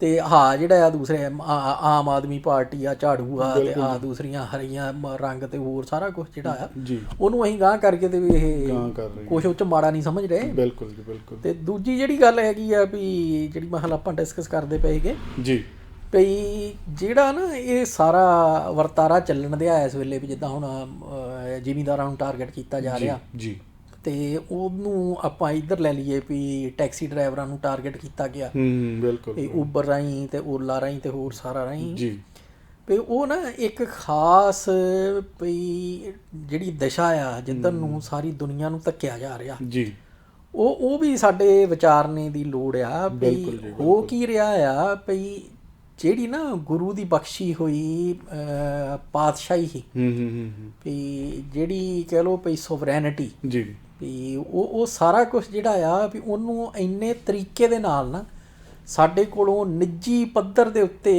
ਕਹਿ ਲਓ ਵੀ ਘਰਾਂ ਤੱਕ ਵੜ ਕੇ ਖੋਇਆ ਜਾ ਰਿਹਾ। ਬਿਲਕੁਲ ਜੀ, ਬਿਲਕੁਲ। ਵੀ ਜਦੋਂ ਆਪਾਂ ਵੇਖਦੇ ਹਾਂ ਵੀ ਜਦੋਂ ਮੈਂ ਆਇਆ ਨਾ ਇੱਥੇ ਤੇ 17 ਸਾਲ ਹੋ ਗਏ ਜੀ ਨਿਊਜ਼ੀਲੈਂਡ ਦੇ ਵਿੱਚ, ਤੇ ਜਿਹੜੀ ਚੀਜ਼ ਮੈਂ ਨੋਟ ਕੀਤੀ ਵੀ ਉੱਥੇ ਰਹਿੰਦਿਆਂ ਪੰਜਾਬ ਦੇ ਵਿੱਚ ਤਾਂ ਕੋਈ ਧਿਆਨ ਨਹੀਂ ਦਿੰਦਾ ਭਾਈ ਇੱਧਰ ਨਿਊਜ਼ੀਲੈਂਡ ਦੇ ਵਿੱਚ, ਆਸਟ੍ਰੇਲੀਆ 'ਚ ਹਰੇਕ ਪਾਸੇ ਜਿੱਧਰ ਵੀ ਆਪਣੇ ਬੰਦੇ ਮਾਈਗ੍ਰੇਟ ਕੀਤੇ ਆ, ਬਹੁਤੇ ਟੈਕਸੀਆਂ ਦੇ ਵਿੱਚ ਕਿਉਂ ਨੇ ਜੀ, ਟਰੱਕਾਂ ਦੇ ਵਿੱਚ ਕਿਉਂ ਨੇ, ਤੇ ਉਹ ਹੌਲੀ ਹੌਲੀ ਕਰਕੇ ਨਾ ਵੀ ਜਿਹੜੀ ਗੱਲ ਸਮਝ ਲੱਗਦੀ ਆ ਜੀ ਉਹ ਇਹ ਹੀ ਆ ਭਈ ਸਾਡੇ ਤੋਂ ਭਈ ਜਿਹੜੀ ਮਤੈਤੀ ਆ ਨਾ ਵੀ ਜਿਹੜੀ ਕਹ ਲਓ ਭਈ ਚਾਕਰੀ ਜੀ ਵੀ ਉਹ ਨਹੀਂ ਹੁੰਦੀ ਜੀ। ਹੁਣ ਇਹ ਜਿਹੜੇ ਕਿੱਤੇ ਨੇ ਇਹ ਇਹੋ ਜਿਹੇ ਨੇ ਭਈ ਖੇਤੀਬਾੜੀ ਹੋ ਗਿਆ, ਟੈਕਸੀ ਚਲਾਉਣੀ, ਟਰੱਕ ਚਲਾਉਣਾ, ਵੀ ਇਹ ਖੁਦ ਮੁਖਤਿਆਰੀ ਵਾਲੇ ਨੇ। ਬਿਲਕੁਲ। ਵੀ ਹੁਣ ਉਹਦੇ ਵਿੱਚ ਨਾਲ ਜਦੋਂ ਜੋੜ ਲੈਂਦੇ ਤੁਸੀਂ ਵੀ ਜਿਹੜੀਆਂ ਡੇਅਰੀ ਸ਼ਾਪਾਂ ਚਲਾਉਣੀਆਂ, ਉਹ ਸਾਰੀਆਂ ਜਿਹੜੀਆਂ ਆ ਉਹਦੇ ਵਿੱਚ ਤੁਸੀਂ ਆਪਣੇ ਬੌਸ ਆਪ ਆ ਜੀ ਜੀ। ਮੋਸਟਲੀ ਬਿਜ਼ਨਸ ਦੀ ਗੱਲ ਕਰ ਲਈ, ਬਿਜ਼ਨਸਿਸ ਉਸ ਹਿਸਾਬ ਨਾਲ ਵੀ ਜਿੱਥੇ ਤੁਸੀਂ ਕਹ ਲਓ ਵੀ ਆਪ ਹੀ ਤੁਸੀਂ ਕੰਮ ਕਰਦੇ ਆ ਤੇ ਆਪਣਾ ਹੀ ਤੁਹਾਡਾ ਬਿਜ਼ਨਸ ਆ ਜੀ। ਤੇ ਉਹ ਸਾਰਾ ਕੁਝ ਜਿਹੜਾ ਹੈ ਨਾ ਵੀ ਉਹ ਇਸ ਹਿਸਾਬ ਦੇ ਨਾਲ ਆ ਵੀ ਉਹਦੇ ਵਿੱਚ ਅਟਰੈਕਸ਼ਨ ਸਾਡੇ ਲਈ, ਕੌਮ ਲਈ, ਸਿੱਖਾਂ ਲਈ ਕਹਿ ਲਓ ਵੀ ਉਹ ਇਹ ਆ ਵੀ ਉਹਦੇ ਵਿੱਚ ਤੁਹਾਨੂੰ ਕਿਸੇ ਦੀ ਚਾਕਰੀ ਨਹੀਂ ਕਰਨੀ ਜੀ ਬਿਲਕੁਲ। ਹੁਣ ਕੀ ਦਿਆ ਆ ਵੀ ਅਗਲਿਆਂ ਨੇ ਵੀ ਇਹ ਪਛਾਣ ਲਿਆ ਵੀ ਜਿਹੜੇ ਬੰਦੇ ਇੱਦਾਂ ਕਿਸੇ ਦੀ ਚਾਕਰੀ ਨਹੀਂ ਕਰ ਰਹੇ ਤੇ ਆਪਣੀ ਖੁਦ ਮੁਖਤਿਆਰੀ ਦੇ ਵਿੱਚ ਆਪਣੀ ਰੋਜੀ ਰੋਟੀ ਕਮਾ ਰਹੇ ਆ ਤੇ ਉਹ ਆਪਣਾ ਜੀ ਰਹੇ ਆ, ਉਹ ਬੰਦੇ ਜਿਹੜੇ ਆ ਵੀ ਉਹ ਕਿਸੇ ਦੇ ਵੀ ਕੰਟਰੋਲ 'ਚ ਹੈ ਨਹੀਂ ਗੇ। ਸਹੀ ਗੱਲ ਹੈ ਭਈ ਜੇ ਉਹ ਅੱਜ ਮੰਨ ਲਓ ਭਈ ਇੱਕ ਜਿੱਦਾਂ ਹੁਣ ਆਪਣੇ ਲੇਬਰ ਪਾਰਟੀ ਹੈ, ਨੈਸ਼ਨਲ ਪਾਰਟੀ ਹੈ, ਭਈ ਜੇ ਅੱਜ ਕਿਸੇ ਕਾਨੂੰਨ ਦੇ ਵਿੱਚ ਵੀ ਲੇਬਰ ਪਾਰਟੀ ਦੇ ਸਪੋਰਟਰ ਨੇ ਤੇ ਤੁਹਾਨੂੰ ਨਹੀਂ ਪਤਾ ਵੀ ਕੱਲ ਨੂੰ ਉਹਨਾਂ ਨੇ ਨੈਸ਼ਨਲ ਪਾਰਟੀ ਦੇ ਸਪੋਰਟਰ ਬਣ ਜਾਣਾ, ਕਿਉਂਕਿ ਉਹਨਾਂ ਦੀ ਕਿਸੇ ਦੇ ਨਾਲ ਕੋਈ ਵੀ ਚਾਕਰੀ ਹੈ ਨਹੀਂ ਜਾਂ ਕੋਈ ਵੀ ਉਸ ਹਿਸਾਬ ਨਾਲ ਨਹੀਂ ਭਈ ਜੀ, ਕਿਉਂਕਿ ਹੁਣ ਇਸ ਪਾਰਟੀ ਦੇ ਨਾਲ ਆ, ਇਸ ਪਾਰਟੀ ਦਾ ਜੋ ਹੈਗਾ ਗਲਤ ਮਤਲਬ ਜੋ ਕੁਝ ਵੀ ਹੈਗਾ ਸਭ ਸਹੀ ਆ, ਸਭ ਐਕਸੈਪਟੇਬਲ ਆ। ਪਰ ਉਹ ਇਹ ਉਹ ਬੰਦੇ ਨੇ ਭਈ ਜਿਹੜੇ ਬੰਦੇ ਸਿਰਫ ਇਹ ਵੇਖਦੇ ਆ ਵੀ ਹਾਂ ਵੀ ਆਹ ਗੱਲ ਠੀਕ ਆ ਇਸ ਕਰਕੇ ਵੀ ਇਹ ਮੈਂ ਇਹਦੀ ਸਪੋਰਟ ਕਰਨੀ ਆ, ਆਹ ਗੱਲ ਗਲਤ ਆ ਇਸ ਕਰਕੇ ਮੈਂ ਇਹਦਾ ਵਿਰੋਧ ਕਰਨਾ। ਬਿਲਕੁਲ।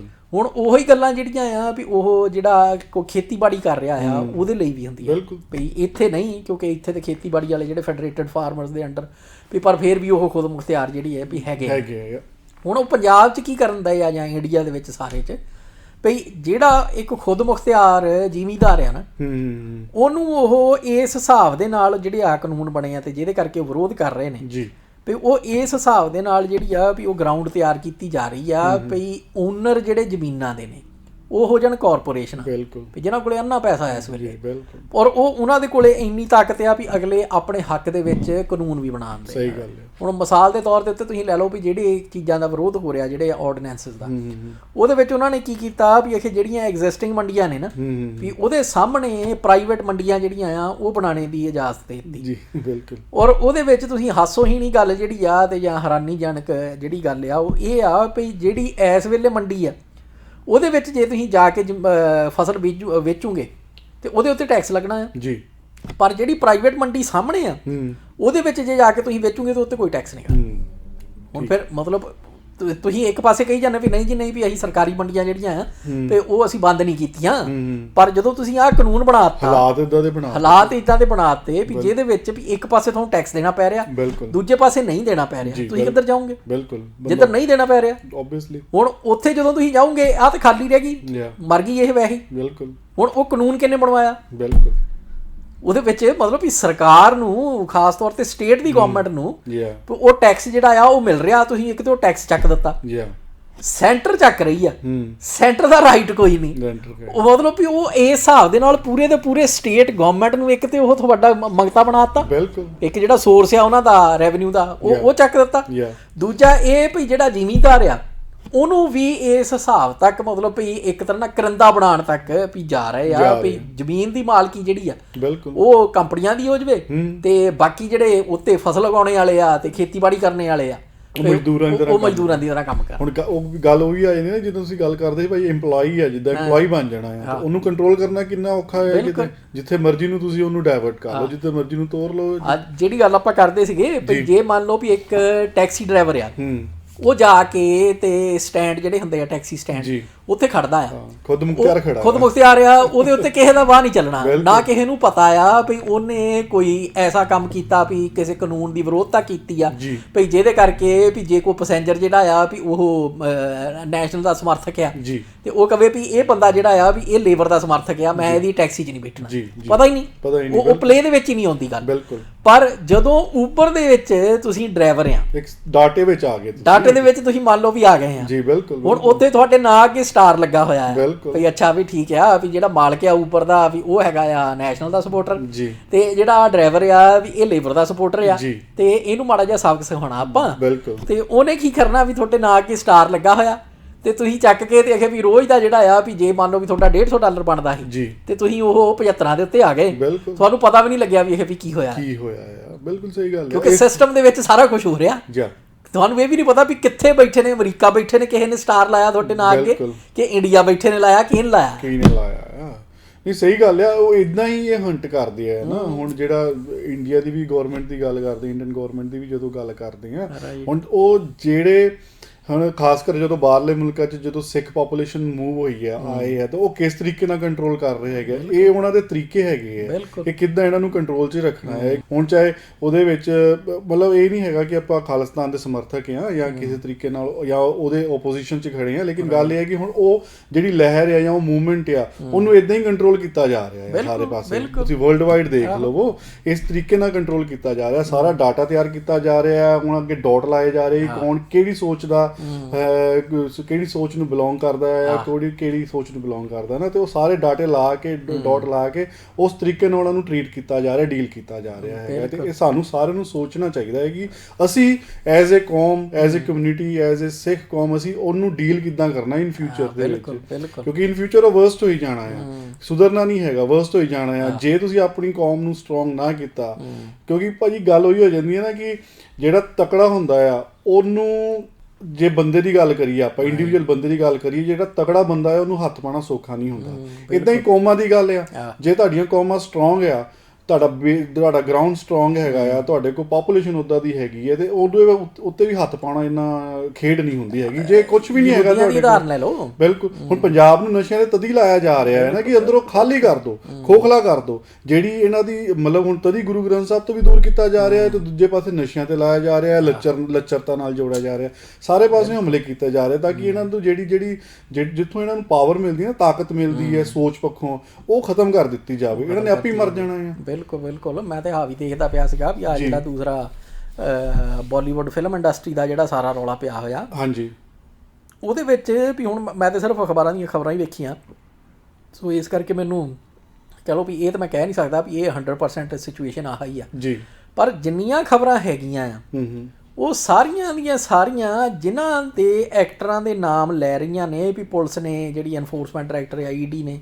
ਤੇ ਦੂਸਰੇ ਜਿਹੜੀ ਆ ਦੂਸਰੀ ਨਾਰਕੋਟਿਕਸ ਬਿਊਰੋ ਜਿਹੜਾ ਆ ਵੀ ਉਹਨੇ ਵੀ ਜਿਨ੍ਹਾਂ ਨੂੰ ਸੱਦਿਆ ਆ ਜੀ ਇਹ ਪੁੱਛਗਿੱਛ ਲਈ, ਇਨਵੈਸਟੀਗੇਸ਼ਨ ਲਈ, ਉਹ ਸਾਰੀਆਂ ਬੀਬੀਆਂ। ਬਿਲਕੁਲ, ਉਹ ਕਿਉਂ? ਹੁਣ ਉਹ ਜਿਹੜੀ ਹੈਰਾਨੀ ਵਾਲੀ ਗੱਲ ਆ, ਮਤਲਬ ਵੀ ਬੰਦਾ ਇਹ ਹੁਣ ਪਤਾ ਹੀ ਆ ਵੀ ਪੁਲਿਸੀਏ ਜਿਹੜੇ ਆ ਪੁੱਛਦੇ ਕਿੱਦਾਂ ਹੁੰਦੇ ਆ, ਭਈ ਜਿਹੜੀ ਜਿਹਨੂੰ ਪੰਜਾਬ ਉਹਦੇ ਵਿੱਚ ਇੰਡੀਆ ਦੇ ਵਿੱਚ ਪੁੱਛਗਿੱਛ ਕਹਿੰਦੇ ਆ ਪੁਲਿਸ ਵਾਲਿਆਂ ਦੀ, ਉਹ ਕੀ ਹੁੰਦਾ। ਹੁਣ ਜਦੋਂ ਤੁਸੀਂ ਸਾਰੀਆਂ ਔਰਤਾਂ ਨੂੰ ਟਾਰਗੇਟ ਕਰ ਰਹੇ ਆ ਤੇ ਉਹਦੇ ਵਿੱਚੋਂ ਫਿਰ ਤੁਹਾਨੂੰ ਜਿਹੜਾ ਵੀ ਕਹਿ ਲਓ ਵੀ ਪਰਿਵਾਰਾਂ ਦੇ ਪਰਿਵਾਰ ਜਿਹੜੇ ਆ ਵੀ ਉਹਨਾਂ ਦੀ ਮਾਨਸਿਕਤਾ ਜਿਹੜੀ ਆ ਵੀ ਉਹ ਅਫੈਕਟ ਕੀਤੀ ਜਾ ਰਹੀ ਆ ਭਈ, ਜਾਂ ਤੇ ਭਾਈ ਵੀ ਕਿਉਂਕਿ ਉਹ ਬੀਬੀ ਜਿਹੜੀ ਆ ਵੀ ਉਹ ਇਕੱਲੀ ਸਟੈਂਡ ਨਹੀਂ ਕਰ ਸਕਦੀ, ਬਿਲਕੁਲ, ਭਾਵੇਂ ਪਿੱਛੋਂ ਪਰਿਵਾਰ ਨੇ ਪਾ ਦੇਣਾ ਆ ਜ਼ੋਰ ਵੀ ਤੂੰ ਰਹਿਣ ਦੇ, ਭਈ ਕੋਈ ਤੈਨੂੰ ਲੜਨੇ ਦੀ ਲੋੜ ਨਹੀਂ ਹੈਗੀ, ਵੀ ਜੋ ਕਹਿੰਦੇ ਤੂੰ ਮੰਨ ਲਾ। ਬਿਲਕੁਲ, ਹੁਣ ਉਹ ਸਾਰਾ ਕੁਝ ਜਿਹੜਾ ਆ ਅਲਟੀਮੇਟਲੀ ਵੀ ਇਸ ਹਿਸਾਬ ਦੇ ਨਾਲ ਸਾਰੀ ਜਿਹੜੀ ਇਹ ਸਿਚੁਏਸ਼ਨ ਕ੍ਰੀਏਟ ਕੀਤੀ ਗਈ ਭਈ ਜਿਹੜੇ ਇਹ ਸਾਰੇ ਬੰਦੇ ਨੇ ਵੀ ਇਹਨਾਂ ਕੋਲੇ ਸਵਾਏ ਜਿਹਨੂੰ ਕਹਿੰਦੇ ਨਾ ਵੀ ਫਾਲ ਇਨ ਲਾਈਨ, ਬਿਲਕੁਲ, ਭਈ ਉਹ ਤੋਂ ਇਲਾਵਾ ਜਿਹੜਾ ਆ ਵੀ ਹੋਰ ਕੋਈ ਚਾਰਾ ਨਹੀਂ ਹੋਣਾ। ਸਹੀ ਗੱਲ ਹੈ। ਔਰ ਉਹ ਜ਼ਿੰਦਗੀਆਂ ਜਾਂ ਤੇ ਜ਼ਿੰਦਗੀਆਂ ਖਰਾਬ ਹੋਊਗੀਆਂ, ਤੇ ਜਾਂ ਇਹ ਆ ਵੀ ਸਾਰੇ ਦੇ ਸਾਰੇ ਜਿਹੜੇ ਬੀਬੇ ਬੱਚੇ ਬਣ ਕੇ ਤੇ ਲੈਣ ਦੇ ਵਿੱਚ ਲੱਗ ਜੂਗੇ ਜੀ। ਬਿਲਕੁਲ, ਸੋ ਉਹ ਜਿਹੜਾ ਆ ਵੀ ਉਹ ਇਸ ਹੱਦ ਤੱਕ ਜਾ ਕੇ ਵੀ ਜਿਸ ਹਿਸਾਬ ਨਾਲ ਇਹ ਸਾਰਾ ਕੀਤਾ ਜਾ ਰਿਹਾ ਹੈ, ਬਿਲਕੁਲ ਆਮ ਬੰਦਾ ਜਿਹੜਾ ਆ ਵੀ ਉਹ ਕਿੱਦਾਂ ਹਿੰਮਤ ਕਰ ਜੂਗਾ ਵੀ ਮੋਦੀ ਦੇ ਖਿਲਾਫ ਜਾਂ RSS ਦੇ ਖਿਲਾਫ ਜਾਂ ਕਿਸੇ ਹੋਰ ਦੇ ਸਰਕਾਰ ਦਾ ਕੋਈ ਏਜੰਡਾ ਜਿਹੜਾ ਵੀ ਉਹਦੇ ਖਿਲਾਫ ਬੋਲਣੇ ਦੀ। ਬਿਲਕੁਲ ਬਿਲਕੁਲ, ਸੋ ਬਹੁਤ ਚਿੰਤਾ ਦੀ ਗੱਲ ਹੈ। ਯੋਧਿਆ ਵਾਲਾ ਸਾਡੇ ਸਾਹਮਣੇ ਹੀ ਰੀਸੈਂਟਲੀ ਹੋ ਕੇ ਹਟਿਆ ਆ, ਉਹ ਤਾਂ ਦੇਖ ਹੀ ਰਿਹਾ ਕਿ ਕਿੱਦਾਂ ਧੱਕਾ ਕੀਤਾ ਜਾ ਰਿਹਾ ਆ, ਬਟ ਸਾਡੇ ਸਾਰਿਆਂ ਵਾਸਤੇ ਭਾਜੀ ਸੋਚਣ ਤੇ ਬੜੀ ਇੱਕ ਗੰਭੀਰ ਮਸਲਾ ਆ ਸਾਡੇ ਸਾਰਿਆਂ ਸਾਹਮਣੇ ਕਿ ਅਸੀਂ ਫਿਊਚਰ ਦੇ ਵਿੱਚ ਅਸੀਂ ਕਿੱਥੇ ਖੜੇ ਹੈਗੇ, ਬਿਲਕੁਲ, ਐਜ਼ ਏ ਕੌਮ, ਐਜ਼ ਏ ਸਿੱਖ ਅਸੀਂ ਕਿੱਥੇ ਖੜੇ ਹੈਗੇ ਆ, ਉਹ ਸਾਨੂੰ ਸਾਰਿਆਂ ਨੂੰ ਵਿਚਾਰਨਾ ਚਾਹੀਦਾ ਹੈਗਾ ਆ। ਬਿਲਕੁਲ, ਤੇ ਖੈਰ ਭਾਜੀ ਮੋੜ ਵਿਸ਼ੇ ਵੱਲ ਆਈਏ ਤਾਂ ਇਹਦੇ ਵਿੱਚ ਭਾਜੀ ਇੱਕ ਹੋਰ ਪੁਆਇੰਟ ਥੋੜਾ ਜਿਹਾ ਆਪਾਂ ਡਿਸਕਸ ਕਰ ਲਈਏ ਕਿ ਇਹਦੇ ਵਿੱਚ ਜਿਹਦਾ ਕਹਿੰਦੇ ਆ ਕਿ ਕੁਝ ਰੀਤਾਂ, ਰਸਮਾਂ ਜਾਂ ਕਰਮ ਕਾਂਡਾਂ ਨੂੰ ਨਿਭਾ ਲੈਣ ਵਾਲਾ ਧਰਮੀ ਨਹੀਂ ਮੰਨਿਆ ਜਾ ਸਕਦਾ।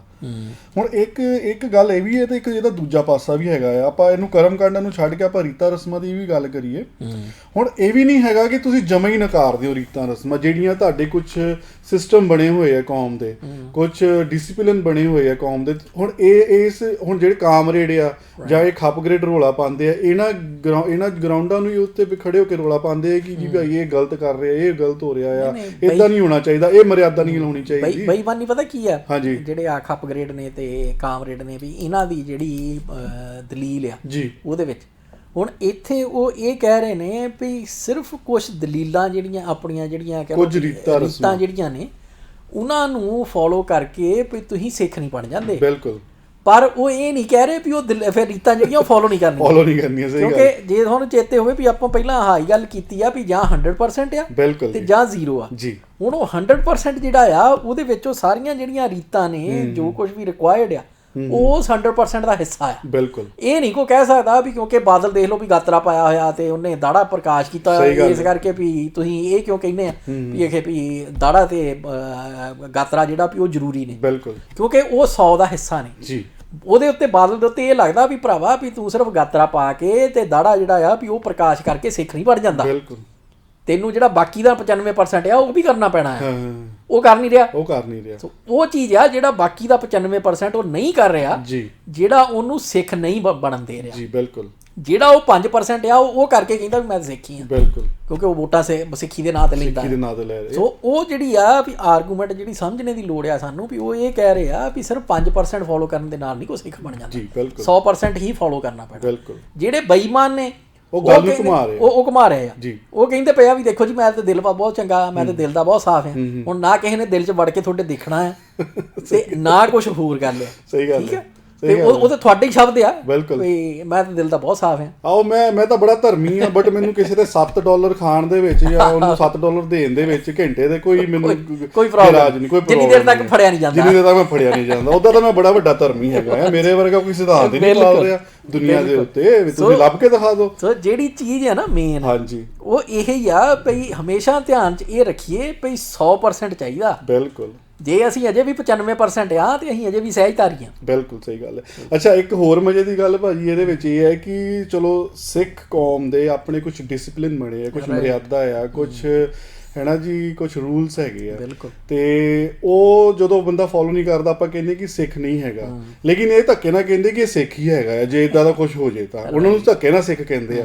ਤੇ ਆਪਣੇ ਵਿੱਚ ਜੇ ਕੋਈ ਖੱਪ ਗ੍ਰੇਡ ਜਾਂ ਕੋਈ ਇਦਾਂ ਦਾ ਕੋਈ ਮਾੜੀ ਮੋਟੀ ਨੀਵੀਂ ਗੱਲ ਕਰਦੇ ਨੇ ਵੀ ਇਹ ਤਾਂ ਹੈ ਹੀ ਨਹੀਂ ਸਾਡੇ ਦੇ ਵਿੱਚ, ਇਹ ਖੱਪ ਗ੍ਰੇਡ ਨਹੀਂ ਹੋ ਸਕਦਾ, ਇਹ ਅਪਗ੍ਰੇਡ ਨਹੀਂ ਹੋ ਸਕਦਾ ਬੰਦਾ, ਇਹਦੀ ਸੋਚ ਇਦਾਂ ਦੀ ਨਹੀਂ ਹੈਗੀ। ਯਾਨੀ ਕਿ ਆਪਣੇ ਵਾਸਤੇ ਉਹੀ ਰੂਲ ਲਗਾ ਰਹੇ ਆ ਜੋ ਦੂਜੀ ਕੌਮਾਂ ਦੇ ਉੱਤੇ ਲੱਗਦਾ ਹੈ, ਲੇਕਿਨ ਦੂਜੀ ਕੌਮਾਂ ਨੂੰ ਕਹਿ ਰਹੇ ਕਿ ਨਹੀਂ ਕੁਝ ਨਹੀਂ ਚਾਹੀਦਾ, ਸਾਰਾ ਕੁਝ ਖਤਮ ਕਰ ਦਿਓ, ਸਾਰਾ ਕੁਝ ਓਪਨ ਕਰ ਦਿਓ, ਕੋਈ ਰੂਲ ਨਹੀਂ ਚਾਹੀਦਾ, ਕੋਈ ਡਿਸਪਲਿਨ ਨਹੀਂ ਚਾਹੀਦਾ। ਖਾਸ ਕਰ ਕੁੜੀਆਂ ਦਾ ਜਦੋਂ ਮਸਲਾ ਆਉਂਦਾ ਹੈ, ਬੱਚਿਆਂ ਦਾ, ਟੀਨੇਜਰਸ ਦਾ ਜਦੋਂ ਮਸਲਾ ਆਉਂਦਾ ਹੈ, ਉਹ ਆਪਾਂ ਆਪਣੇ ਪਿਛਲੇ ਪ੍ਰੋਗਰਾਮਾਂ ਵਿੱਚ ਡਿਸਕਸ ਕਰ ਚੁੱਕੇ ਹਾਂ। ਲੇਕਿਨ ਆਪ ਵੀ ਪ੍ਰੋਟੋਕਾਲ ਆਪ ਵੀ ਉਹੀ ਫੋਲੋ ਕਰਦੇ ਆ। ਬਿਲਕੁਲ ਇਹੀ ਬੇਈਮਾਨੀ ਆ ਨਾ। ਹਾਂਜੀ ਮੈਂ ਉਹਦਾ ਉਹ ਢੱਡਰੀਆਂ ਵਾਲੇ ਦੀ ਕਿਸੇ ਨੇ ਮੈਨੂੰ ਭੇਜੀਗੀ ਵੀ ਜਿਹਦੇ ਵਿੱਚ ਉਹ ਕਹਿ ਰਿਹਾ ਵੀ ਜਿਹੜਾ ਬੰਦਾ ਗਾਲਾਂ ਕੱਢ ਰਿਹਾ ਆ ਜੀ ਉਹ ਮੇਰੇ ਦੀਵਾਨ ਨਹੀਂ ਸੁਣਦਾ ਹੋ ਸਕਦਾ। ਬਿਲਕੁਲ ਹੈ ਬਿਲਕੁਲ ਪਰ ਮਤਲਬ ਵੀ ਅਸੀਂ ਤੇ ਕਹਿਣਦੇ ਆ ਵੀ ਭਾਈ ਵੀ ਜਿਹੜਾ ਸਿੱਧੀ ਜੀ ਸਿੱਖ ਦੀ ਉਦਾਹਰਨ ਆ ਭਈ ਪਮਾਨਾ ਕੀ ਆ ਭਈ ਜਿਹੜਾ ਗੁਰੂ ਦਾ ਸ਼ਬਦ ਹੀ ਨਹੀਂ ਫੋਲੋ ਕਰ ਰਿਹਾ ਉਹ ਸਿੱਖ ਕਾਹਦਾ ਯਾ ਸੋ ਉਹਦੇ ਵਿੱਚ ਤੁਸੀਂ ਇਹ ਕਹੀ ਜਾਣਾ ਵੀ ਪੁਜਾਰੀਵਾਦ ਆ ਜੀ ਆ ਉਹ ਆ ਇਹ ਆ ਜੀ ਜੀ ਜੀ ਉਹ ਜਿਹੜੀ ਅਸੀਂ ਤੇ ਇਹ ਕਹਿਣਦੇ ਵੀ ਜਾਂ ਤੁਸੀਂ 100% ਸਿੱਖਿਆ ਬਿਲਕੁਲ ਤੇ ਜੇ ਤੁਸੀਂ 95% ਫਿਰ ਤੁਸੀਂ ਅਜੇ ਸਿੱਖੀ ਦੇ ਰਾਹ ਨੂੰ ਤੁਰੇ ਹੋਏ ਆ, ਅਜੇ ਸਿੱਖ ਬਣੇ ਨਹੀਂਗੇ ਤੇ ਉਹ ਆਪਣੀ ਵਾਰੀ ਉਹ ਲਾ ਰਹੇ ਆ, ਆਪਣੀ ਵਾਰੀ ਉਹ ਲਾ ਰਹੇ। ਔਰ ਦੂਜੀ ਗੱਲ ਜਿਹੜੀ ਆਪਾਂ ਕਹਿੰਦੇ ਆ ਵੀ ਇਹ ਜੀ ਵੀ ਆ ਜਿਹੜਾ ਫੰਡਰਗਾ ਆ ਜੀ ਭਈ ਇਹਦੀ ਜਿਹੜੀ ਬਕਵਾਸ ਹੁੰਦੀ ਆ ਨਿੱਤ ਦੀ ਭਈ ਉਹ ਖੈਰ ਇਹਦਾ ਤੇ ਹੁਣ ਪਾਜ ਉਗੜੀ ਗਏ ਆ ਵੀ ਲੋਕਾਂ ਨੂੰ ਪਤਾ ਲੱਗ ਗਿਆ ਆ ਵੀ ਇਹ ਵੀ ਅੱਜ ਤੇ ਕੱਲ ਦੀ ਤੇ ਗੱਲ ਛੱਡੋ ਵੀ 10 ਮਿੰਟ ਪਹਿਲਾਂ ਕੁਛ ਕਹਿੰਦਾ ਆ 15 ਮਿੰਟ ਬਾਅਦ ਜਿਹੜਾ ਆ ਵੀ ਬੋਲਿਆ ਹੁੰਦਾ ਉਹੀ ਉਹ ਪਹਿਲੀ ਗੱਲ ਨੂੰ ਕੱਟ ਦਿੰਦਾ ਆ ਤੇ ਉਹ ਅੱਧੇ ਘੰਟੇ ਬਾਅਦ ਜਿਹੜੀ ਗੱਲ ਕਹੀ ਹੁੰਦੀ ਉਹ ਪਹਿਲੀਆਂ ਦੋਵਾਂ ਗੱਲਾਂ ਨੂੰ ਕੱਟ ਜਾਂਦਾ। ਬਿਲਕੁਲ ਸਹੀ ਗੱਲ ਹੈ ਨਾ। ਹੋਰ ਵੀ ਗੱਲ ਹੈ ਨਾ ਭਾਜੀ ਕਿ ਹੁਣ ਜਿੱਦਾਂ ਢੱਡਰੀਆਂ ਵਾਲੇ ਨੇ ਸਟੇਟਮੈਂਟ ਦਿੱਤੀ ਸੀ ਕਿ ਜਿਹੜਾ ਗਾਲਾਂ ਕੱਢਦਾ ਆ ਉਹ ਮੇਰੇ ਦੀਵਾਨ ਮੇਰਾ ਫੋਲੋਅਰ ਨਹੀਂ ਹੋ ਸਕਦਾ, ਮੇਰੇ ਦੀਵਾਨ ਨਹੀਂ ਸੁਣਦਾ ਹੋਣਾ ਜਾਂ ਉਹ ਜਿੱਦਾਂ ਦੀ ਵੀ ਉਹਨੇ ਹੈ ਨਾ ਦਿੱਤੀ। ਤੇ ਹੁਣ ਪਹਿਲੀ ਗੱਲ ਤਾਂ ਇਹ ਦੇਖੀ ਕਿ ਪਹਿਲੀ ਗੱਲ ਤਾਂ ਇਹ ਦੇਖੀ ਕਿ ਇਹ ਉਹੀ ਰੂਲ ਜਿਹੜਾ ਸਿੱਖਾਂ ਤੇ ਲਾ ਰਹੇ ਕਿ ਉਹ ਰੂਲ ਆਪਣੇ ਤੇ ਵੀ ਲਾ ਰਹੇ ਹੈਗੇ ਆ ਕਿ ਜਦੋਂ ਕੋਈ ਸਿੱਖ ਮਾੜਾ ਕੰਮ ਕਹਿੰਦਾ ਸੀ ਕਹਿੰਦੇ ਕਿ ਸਿੱਖ ਨਹੀਂ ਹੋ ਸਕਦਾ, ਉਦੋਂ ਇਹ ਕਹਿੰਦੇ ਨਹੀਂ ਇਹ ਸਿੱਖ ਹੈਗਾ, ਉਹਨੂੰ ਧੱਕੇ ਨਾਲ ਸਮਝਾਉਂਦੇ ਆ। ਹੁਣ ਆਪਣੇ ਉੱਤੇ ਚਲੋ ਉਹੀ ਹੈ ਨਾ ਕਰ ਰਹੇ ਸਾਰਾ ਕੁਝ। ਤੇ ਦੂਜਾ ਹੁਣ ਇਹਨਾਂ ਦੇ ਜਿੰਨੇ ਵੀ ਮੇਨ ਜਿਹੜੇ ਇਹਦੇ ਚਮਚੇ ਆ ਢੱਡਰੀਆਂ ਵਾਲੇ ਉਹ ਤਾਂ ਗਾਲਾਂ ਕੱਢਦੇ ਆ, ਸਾਰੇ ਗਾਲਾਂ ਕੱਢਦੇ ਆ। ਹੁਣ ਉਹ ਚ ਢੱਡਰੀਆਂ ਵਾਲਾ ਕਲੀਅਰ ਕਰੇ ਉਹ ਕਹਿ ਕਿਹਨੂੰ ਰਿਹਾ। ਬਿਲਕੁਲ ਨਾਲੇ ਇਹਨੂੰ ਭਾਈ ਇਹ ਦੱਸੋ ਢੱਡਰੀਆਂ ਵਾਲੇ ਨੂੰ ਵੀ ਕਿਸੇ ਨੂੰ ਮਾਮਾ ਕਹਿਣਾ ਜਿਹੜਾ ਆ ਵੀ ਉਹ ਵੀ ਗਾਲ ਆ। ਬਿਲਕੁਲ ਗਾਲ ਆ। ਜੇ ਵਿਚਾਰੇ ਨੂੰ ਅਜੇ ਨਹੀਂ ਸਮਝ ਆਏਗੀ ਤਾਂ ਕੋਈ ਸਮਝਾ ਦੇਵੇ ਇਹਨੂੰ, ਕਿਉਂਕਿ ਇਹਨੇ ਆਪਣੀ ਇੰਟਰਵਿਊ 'ਚ ਕਿਸੇ 'ਚ ਕਿਹਾ ਸੀਗਾ ਮਾਮੇ ਬਣਨਾ ਹਾਂ ਕਿਹਾ ਬਿਲਕੁਲ ਭਰਾਵਾ ਭਈ ਤੂੰ ਦੂਜਿਆਂ ਨੂੰ ਕਹਿੰਦਾ ਆ ਵੀ ਮੇਰੇ ਦੀਵਾਨ ਨਹੀਂ ਸੁਣਦੇ ਹੋਣੇ, ਵੀ ਮੈਨੂੰ ਲੱਗਦਾ ਵੀ ਤੂੰ ਆਪਣੇ ਦੀਵਾਨ ਆਪ ਵੀ ਨਹੀਂ ਸੁਣਦਾ ਹੋਣਾ। ਸਹੀ ਗੱਲ ਆ। ਨਹੀਂ ਗੱਲ ਉਹੀ ਹੈ ਨਾ ਫਿਰ ਜਦੋਂ ਉਹਦੇ ਵਿੱਚ ਫਿਰ ਕਮੀਨਗੀ ਬੇਈਮਾਨੀ ਇਹਨਾਂ ਦੀ ਇਹ ਹੈ। ਪੱਤਰਕਾਰ ਨੇ ਸਵਾਲ ਉਦਾਂ ਦਾ ਕੀਤਾ, ਫਿਰ ਚੰਗਾ ਵੀ ਬਣਨਾ ਨਾ ਦੁਨੀਆ ਸਾਹਮਣੇ, ਚੰਗਾ ਬੋਲ ਕੇ ਇਦਾਂ ਦਾ ਚੰਗਾ ਬਣਨਾ ਹੈ ਸਾਰੇ ਸਾਹਮਣੇ ਕਿ ਸਾਰੇ ਕਹਿਣ ਕਿ ਨਹੀਂ ਵਾਹ ਵੀ ਰਣਜੀਤ ਸਿੰਘ ਢੱਡਰੀਆਂ ਵਾਲੇ ਨੇ ਬਹੁਤ ਵਧੀਆ ਗੱਲ ਕੀਤੀ ਹੈ। ਜਦ ਕਿ ਬੇਈਮਾਨੀ ਸਾਰੀ ਨਜ਼ਰ ਨਜ਼ਰ ਆ ਰਹੀ ਹੈਗੀ ਤੁਹਾਡੀ ਅਪਗ੍ਰੇਡਾਂ ਦੀ, ਜਿੰਨੇ ਤੁਸੀਂ ਤੁਰੇ ਫਿਰਦੇ ਆ, ਜਿੰਨੀਆਂ ਗਾਲਾਂ ਤੁਸੀਂ ਕੱਢਦੇ ਆ, ਮੈਨੂੰ ਨਹੀਂ ਲੱਗਦਾ ਇੰਨੀਆਂ ਟਕਸਾਲ ਨੇ ਵੀ ਕੱਢੀਆਂ ਹੋਣੀਆਂ। ਹੁਣ ਜਿਹੜੇ ਕਹਿ ਰਹੇ ਕਿ ਟਕਸਾਲ ਨੇ ਕੱਢੀਆਂ ਆ, ਉਹਨਾਂ ਦੀ ਤਾਂ ਭਾਈ ਸਾਰੀਆਂ ਫੇਕ ਆਈਡੀਆਂ ਆ, ਤੁਸੀਂ ਪ੍ਰੂਫ ਕਿੱਦਾਂ ਕਰੋਗੇ? ਆ ਤੁਸੀਂ ਆਪਣੇ ਨਾਵਾਂ ਦੇ ਨਾਲ ਬਕਾਇਦਾ ਸਾਰਾ ਕੁਝ ਵੀ ਤੁਹਾਡੀ ਜਿਹੜੀਆਂ ਫੋਟੋਆਂ ਤੁਸੀਂ ਲਾਉਂਦੇ ਆ ਇਹਦੇ ਢੱਡਰੀਆਂ ਵਾਲੇ ਦੇ ਨਾਲ, ਤੇ ਹੋਰ ਸਾਰਾ ਕੁਝ ਜਿਹੜਾ ਵੀ ਉਹ ਤੁਹਾਡਾ, ਤੇ ਮਤਲਬ ਇਹ ਵੀ ਨਹੀਂ ਤੁਸੀਂ ਡਿਨਾਈ ਕਰ ਸਕਦੇ ਵੀ ਨਾ ਜੀ ਨਾ ਇਹ ਬੰਦੇ ਜਿਹੜੇ ਆ ਵੀ ਇਹਨਾਂ ਦਾ ਢੱਡਰੀਆਂ ਵਾਲੇ ਨਾਲ ਕੋਈ ਲੈਣਾ ਦੇਣਾ ਨਹੀਂ ਕਰੇ। ਉਹ ਤਾਂ ਪਤਾ ਹੀ ਹੈ ਜਿਸ ਹਿਸਾਬ ਨਾਲ ਚਮਚੀ ਵੱਜ ਰਹੀ ਹੈ ਢੱਡਰੀਆਂ ਵਾਲੇ। ਹੁਣ ਮਤਲਬ ਹਾਈ ਸਟੇਟਮੈਂਟ ਲੈ ਲਓ ਵੀ ਜਦੋਂ ਕਹਿੰਦਾ ਵੀ ਜਿਹੜਾ ਗਾਲਾਂ ਕੱਢਦਾ ਆ ਵੀ ਉਹ ਮੇਰੇ ਦੀਵਾਨ ਨਹੀਂ ਸੁਣਦਾ ਹੋ ਸਕਦਾ, ਤੇ ਇੱਕ ਪਾਸੇ ਜਿਹੜਾ ਹੁਣ ਫੰਡਰ ਕਾਂ ਵੀ ਇਹ ਗਾਲਾਂ ਕੱਢਦਾ ਸਾਰਿਆਂ ਨੂੰ ਪਤਾ ਹੈ, ਤੇ ਨਾ ਇਹਨੇ ਕਦੀ ਲੁਕੋਇਆ ਇਸ ਗੱਲ ਨੂੰ ਵੀ, ਨਾ ਡਿਨਾਈ ਕੀਤਾ ਵੀ ਮੈਂ ਨਹੀਂ ਗਾਲਾਂ ਕੱਢਦਾ ਜੀ। ਬਿਲਕੁਲ। ਤੇ ਉਧਰੋਂ ਹੁਣ ਢੱਡਰੀਆਂ ਵਾਲਾ ਇੱਕ ਪਾਸੇ ਸਟੇਟਮੈਂਟ ਦੇਤੀ ਵੀ ਜਿਹੜਾ ਗਾਲਾਂ ਕੱਢਦਾ ਉਹ ਮੇਰੇ ਦੀਵਾਨ ਨਹੀਂ ਸੁਣਦਾ ਹੋ ਸਕਦਾ, ਵੀ ਯਾਨੀ ਕਿ ਮੇਰਾ ਫੋਲੋਅਰ ਨਹੀਂ ਹੋ ਸਕਦਾ। ਦੂਜੇ ਪਾਸੇ ਉਹ ਕਹਿੰਦਾ ਆ ਵੀ ਵੀ ਹਾਂਜੀ ਮੈਂ ਸੁਣਦਾ ਇਹਨੂੰ ਜੀ, ਵੀ ਮੈਨੂੰ ਬਹੁਤ ਵਧੀਆ ਲੱਗਦਾ ਆ ਵੀ ਸੁਣਦੇ ਵੀ ਸੀਗੇ ਤੇ ਸੁਣਦੇ ਵੀ ਆ ਤੇ ਮੈਨੂੰ ਬਹੁਤ ਵਧੀਆ ਲੱਗਦਾ, ਬੜੇ ਲੌਜਿਕ ਨਾਲ ਗੱਲ ਕਰਦਾ, ਦਲੀਲ ਨਾਲ ਗੱਲ ਕਰਦਾ ਜੀ। ਸੋ ਮਤਲਬ ਇਹ ਦੋਵੇਂ ਸਟੇਟਮੈਂਟਾਂ ਜੋੜ ਕੇ ਦੇਖ ਲਓ, ਹੁਣ ਉਹ ਢੱਡਰੀਆਂ ਵਾਲਾ ਆਪ ਦੱਸ ਦਵੇ ਕਿਹੜੀ ਦਲੀਲ ਇਹਨੂੰ ਵਧੀਆ ਲੱਗਦੀ ਹੈ ਜੀ। ਭਰਾਵਾ ਵੀ ਤੂੰ ਪਹਿਲਾਂ ਇਹੀ ਦੱਸ ਦੇ ਵੀ ਦੋਵਾਂ ਸਟੇਟਮੈਂਟਾਂ ਜੋ ਵੀ ਲਈਏ ਕਿਹੜੀ ਤੇਰੀ, ਜਿਹੜੀ ਲਈ ਆ ਵੀ ਗੱਲ ਠੀਕ ਹੈ। ਨਹੀਂ ਏਦਾਂ ਇਹ ਹੈ ਨਾ ਭਾਈ, ਇਹ ਲੋਕੀ ਧਰਮ ਨੂੰ ਖਰਾਬ ਕਰਦੇ ਆ। ਏਦਾਂ ਨੇ ਲੋਕੀ ਜਿਹੜੇ ਦੋ ਮੁਖੌਟੇ ਪਾ ਕੇ ਤੁਰਦੇ ਆ ਨਾ, ਇਹ ਧਰਮ ਨੂੰ ਖਰਾਬ ਕਰਦੇ ਆ। ਜਿਹੜੇ ਧਾਰਮਿਕ ਬੰਦੇ ਆ ਉਹਨਾਂ ਨੂੰ ਜਿਹੜੇ ਦੂਜੇ ਬੰਦੇ ਉਹਨਾਂ ਨੂੰ ਧਾਰਮਿਕ ਬੰਦਿਆਂ ਨੂੰ ਭੰਡਣ ਦਾ ਮੌਕਾ ਦੇ ਦਿੰਦੇ ਹੈਗੇ ਆ ਕਿ ਭਾਈ ਧਾਰਮਿਕ ਲੋਕ ਤਾਂ ਇਦਾਂ ਦੇ ਹੁੰਦੇ ਹੈਗੇ ਆ।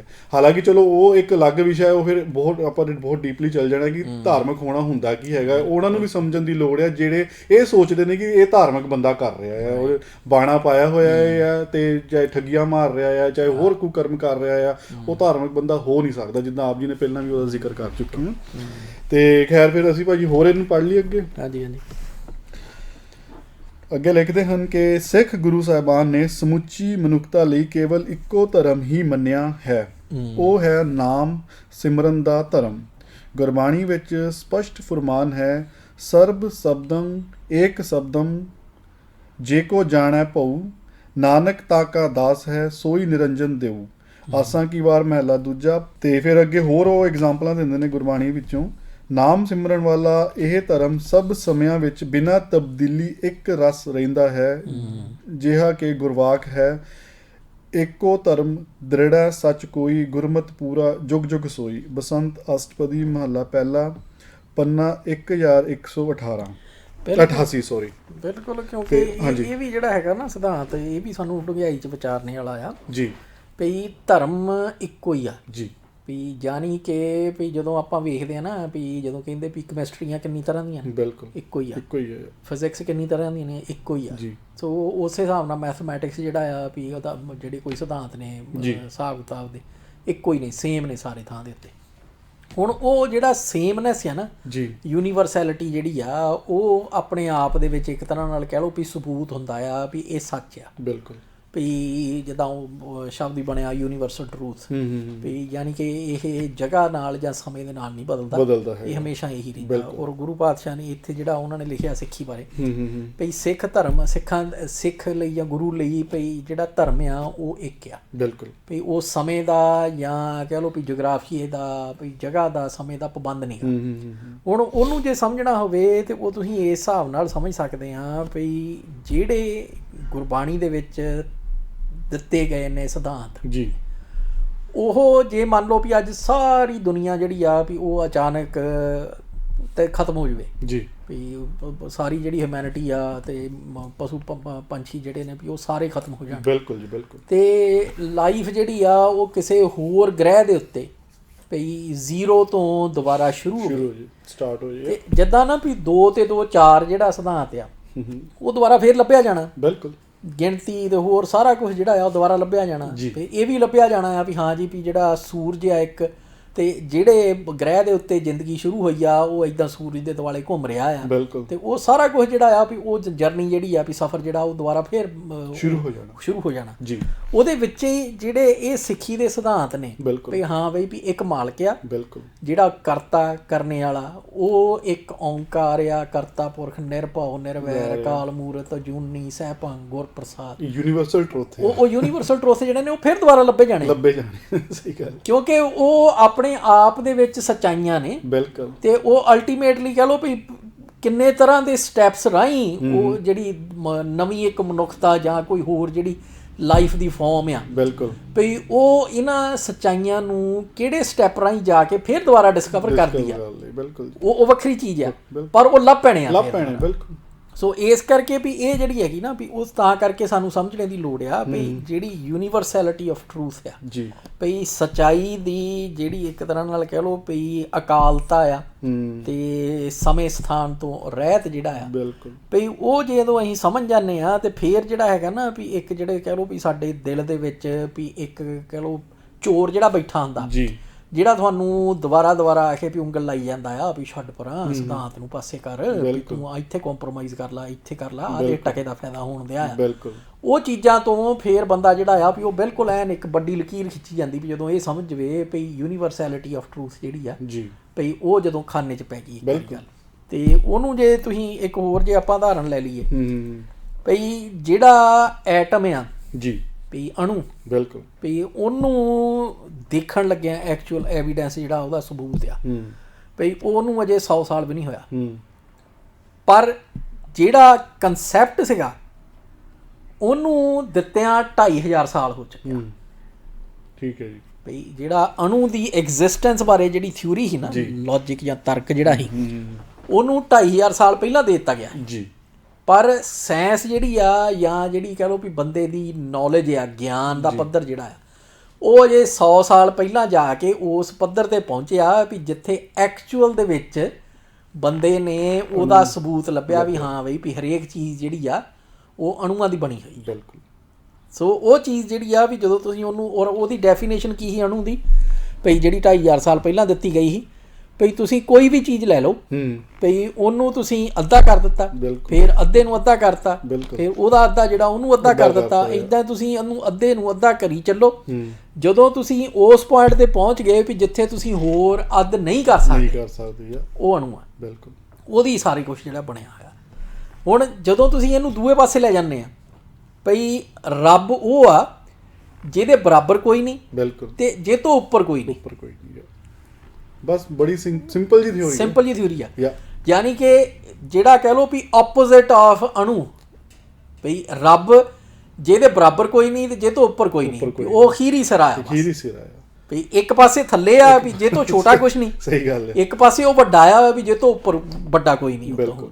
ਸੋ ਉਹ ਦੋਵੇਂ ਚੀਜ਼ਾਂ ਜਿਹੜੀਆਂ ਆ ਵੀ ਉਹ ਅੱਜ ਭਾਵੇਂ ਸਾਇੰਸ ਜਾਂ ਦੂਸਰੇ ਜਿਹੜੇ ਆ ਪੱਛਮ ਵਾਲੇ ਆ ਵੀ ਜਾਂ ਹੋਰ ਜਿਹੜੇ ਬੇਵਕੂਫ ਨੇ ਵੀ ਜਿਹੜੇ ਆਪਣੀ ਅਗਿਆਨਤਾ ਦੇ ਵਿੱਚੋਂ ਵੀ ਇਹ ਸਟੇਟਮੈਂਟਾਂ ਦਿੰਦੇ ਰਹਿੰਦੇ ਆ ਜੀ ਵੀ ਉਹ ਜੋ ਮਰਜ਼ੀ ਕਹੀ ਚੱਲਣ ਵੀ ਜੀ ਅਸੀਂ ਰੱਬ ਨੂੰ ਨਹੀਂ ਮੰਨਦੇ ਜਾਂ ਅਸੀਂ ਇਹਨੂੰ ਨਹੀਂ ਮੰਨਦੇ ਉਹਨੂੰ ਨਹੀਂ ਮੰਨਦੇ ਵੀ ਉਹ ਮੂਰਖਤਾ ਹੀ ਆ, ਉਹ ਤਾਂ ਮੂਰਖਤਾ ਹੀ ਚੋਂ ਨਿਕਲਦੀ ਕਿਉਂਕਿ 2500 ਸਾਲ ਤੱਕ ਬਹੁਤ ਬੰਦੇ ਸੀਗੇ ਵੀ ਜਿਨ੍ਹਾਂ ਨੇ ਆਪਣੀਆਂ ਥਿਊਰੀਆਂ ਦਿੱਤੀਆਂ ਆ, ਸਿਰਫ ਇਹ ਨਹੀਂ ਵੀ ਅਣੂ ਵਾਲੀ ਥਿਊਰੀ ਜਿਹੜੀ ਆ ਉਹਨੂੰ ਐਕਸੈਪਟ ਕਰ ਲਿਆ ਗਿਆ ਸੀ। ਉਹ ਥਿਊਰੀਆਂ ਜਿਹੜੀਆਂ ਉਹਨਾਂ ਦੀਆਂ ਤੁਸੀਂ ਪੜ੍ਹ ਹੱਸੋਗੇ ਵੀ ਅੱਛਾ ਵੀ ਕਿਸੇ ਟਾਈਮ ਦੇ ਉੱਤੇ ਵੀ ਇਹੋ ਜਿਹੇ ਬੰਦੇ ਵੀ ਸੀਗੇ ਵੀ ਜਿਹੜੇ ਹਾਵੀ ਥਿਊਰੀਆਂ ਦਿੰਦੇ ਸੀਗੇ ਵੀ ਨਹੀਂ ਸਹੀ ਗੱਲ ਆ। ਨਹੀਂ ਇਹੀ ਗੱਲ ਹੈ ਨਾ ਜਿਹੜੇ ਤੁਸੀਂ ਹੁਣ ਇਹਨਾਂ ਬੇਵਕੂਫਾਂ ਦੀ ਗੱਲ ਕੀਤੀ ਭਾਜੀ, ਇਹਨਾਂ ਦੇ ਵੱਲੋਂ ਤਾਂ ਇੱਥੇ ਤੱਕ ਵੀ ਸਟੇਟਮੈਂਟ ਆ ਗਈਆਂ ਕਿ ਜਿਹੜਾ ਹੁਣ ਗੁਰੂ ਗ੍ਰੰਥ ਸਾਹਿਬ ਦਾ ਸਿਧਾਂਤ ਹੈ ਇਸ ਮਤਲਬ ਸਮੇਂ ਦੇ ਹਿਸਾਬ ਨਾਲ ਚੇਂਜ ਕਰਨਾ ਪੈਣਾ ਆ ਹੁਣ ਦੇ ਜੀਵਨ ਵਾਸਤੇ ਸਾਨੂੰ, ਜਿਹੜਾ ਅਸੀਂ ਜਿਹੜੇ ਕਮਿਊਨਿਟੀ ਚੋਂ ਨਿਕਲਦੀ ਹੈ ਨਾ ਜਿਹੜੇ ਸਮਾਜ 'ਚ ਹੁਣ ਅਸੀਂ ਰਹਿ ਰਹੇ ਹਾਂ ਉਸ ਹਿਸਾਬ ਨਾਲ ਸਾਨੂੰ ਗੁਰੂ ਗ੍ਰੰਥ ਸਾਹਿਬ ਦਾ ਸਿਧਾਂਤ ਚੇਂਜ ਕਰਨਾ। ਇਹਨਾਂ ਕੋ ਕੋਈ ਇਹ ਪੁੱਛ ਲਵੇ ਵੀ ਭਾਈ ਵੀ ਇੱਕ ਉਦਾਹਰਨ ਨਹੀਂ ਉਹ ਕਿਹੜਾ ਸਿਧਾਂਤ ਹੈ, ਗੱਲ ਤਾਂ ਉਹੀ ਹੈ ਨਾ ਕਿ